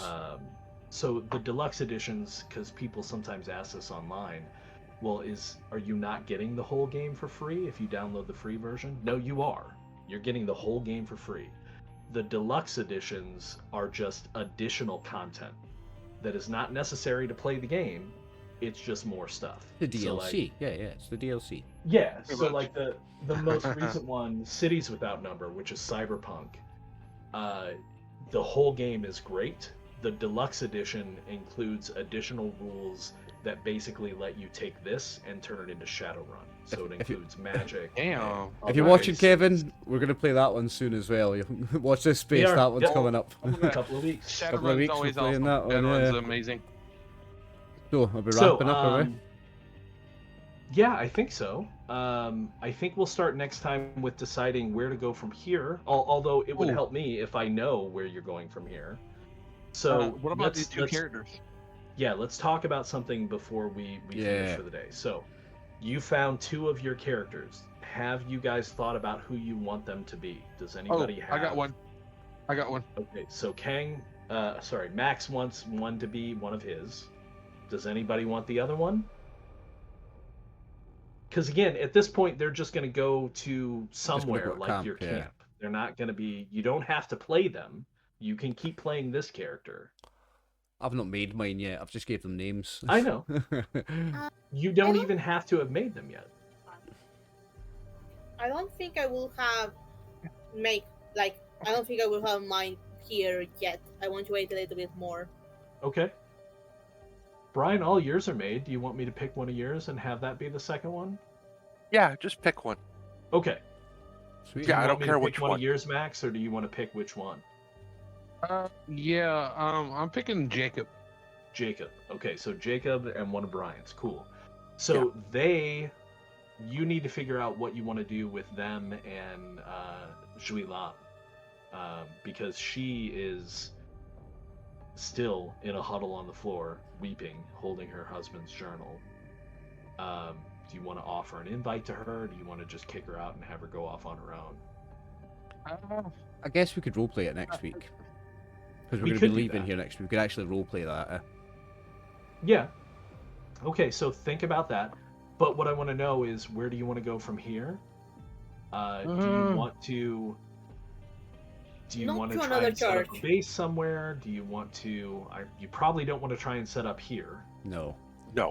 I'm going to try maybe one of the other there's- locations to see if it's going to be more Well, suitable. there's as a the base. supermarket, which is in another hex. It is. Could do that. Go search that out. Okay, so There is supermarket. Also, Yeah. Supermarket. there is also the hospital, which I still want to check out. So the hospital is also an opportunity, but remember what I told you several sessions ago, that the hospital does look occupied. Yeah. You have seen people around the hospital, so it could be a safe place. Let's It could be might an not enemy be. stronghold. let's try the supermarket next session, I think. All right. Yeah. Okay, Supermarket. So- supermarket. Now, that being said, do you want... are you going to... I know you're going to roleplay what's going on with Juilan, but do you want your other characters to come with you and be, like, traveling and making camp with you, or do you want them to go someplace else and set up a camp?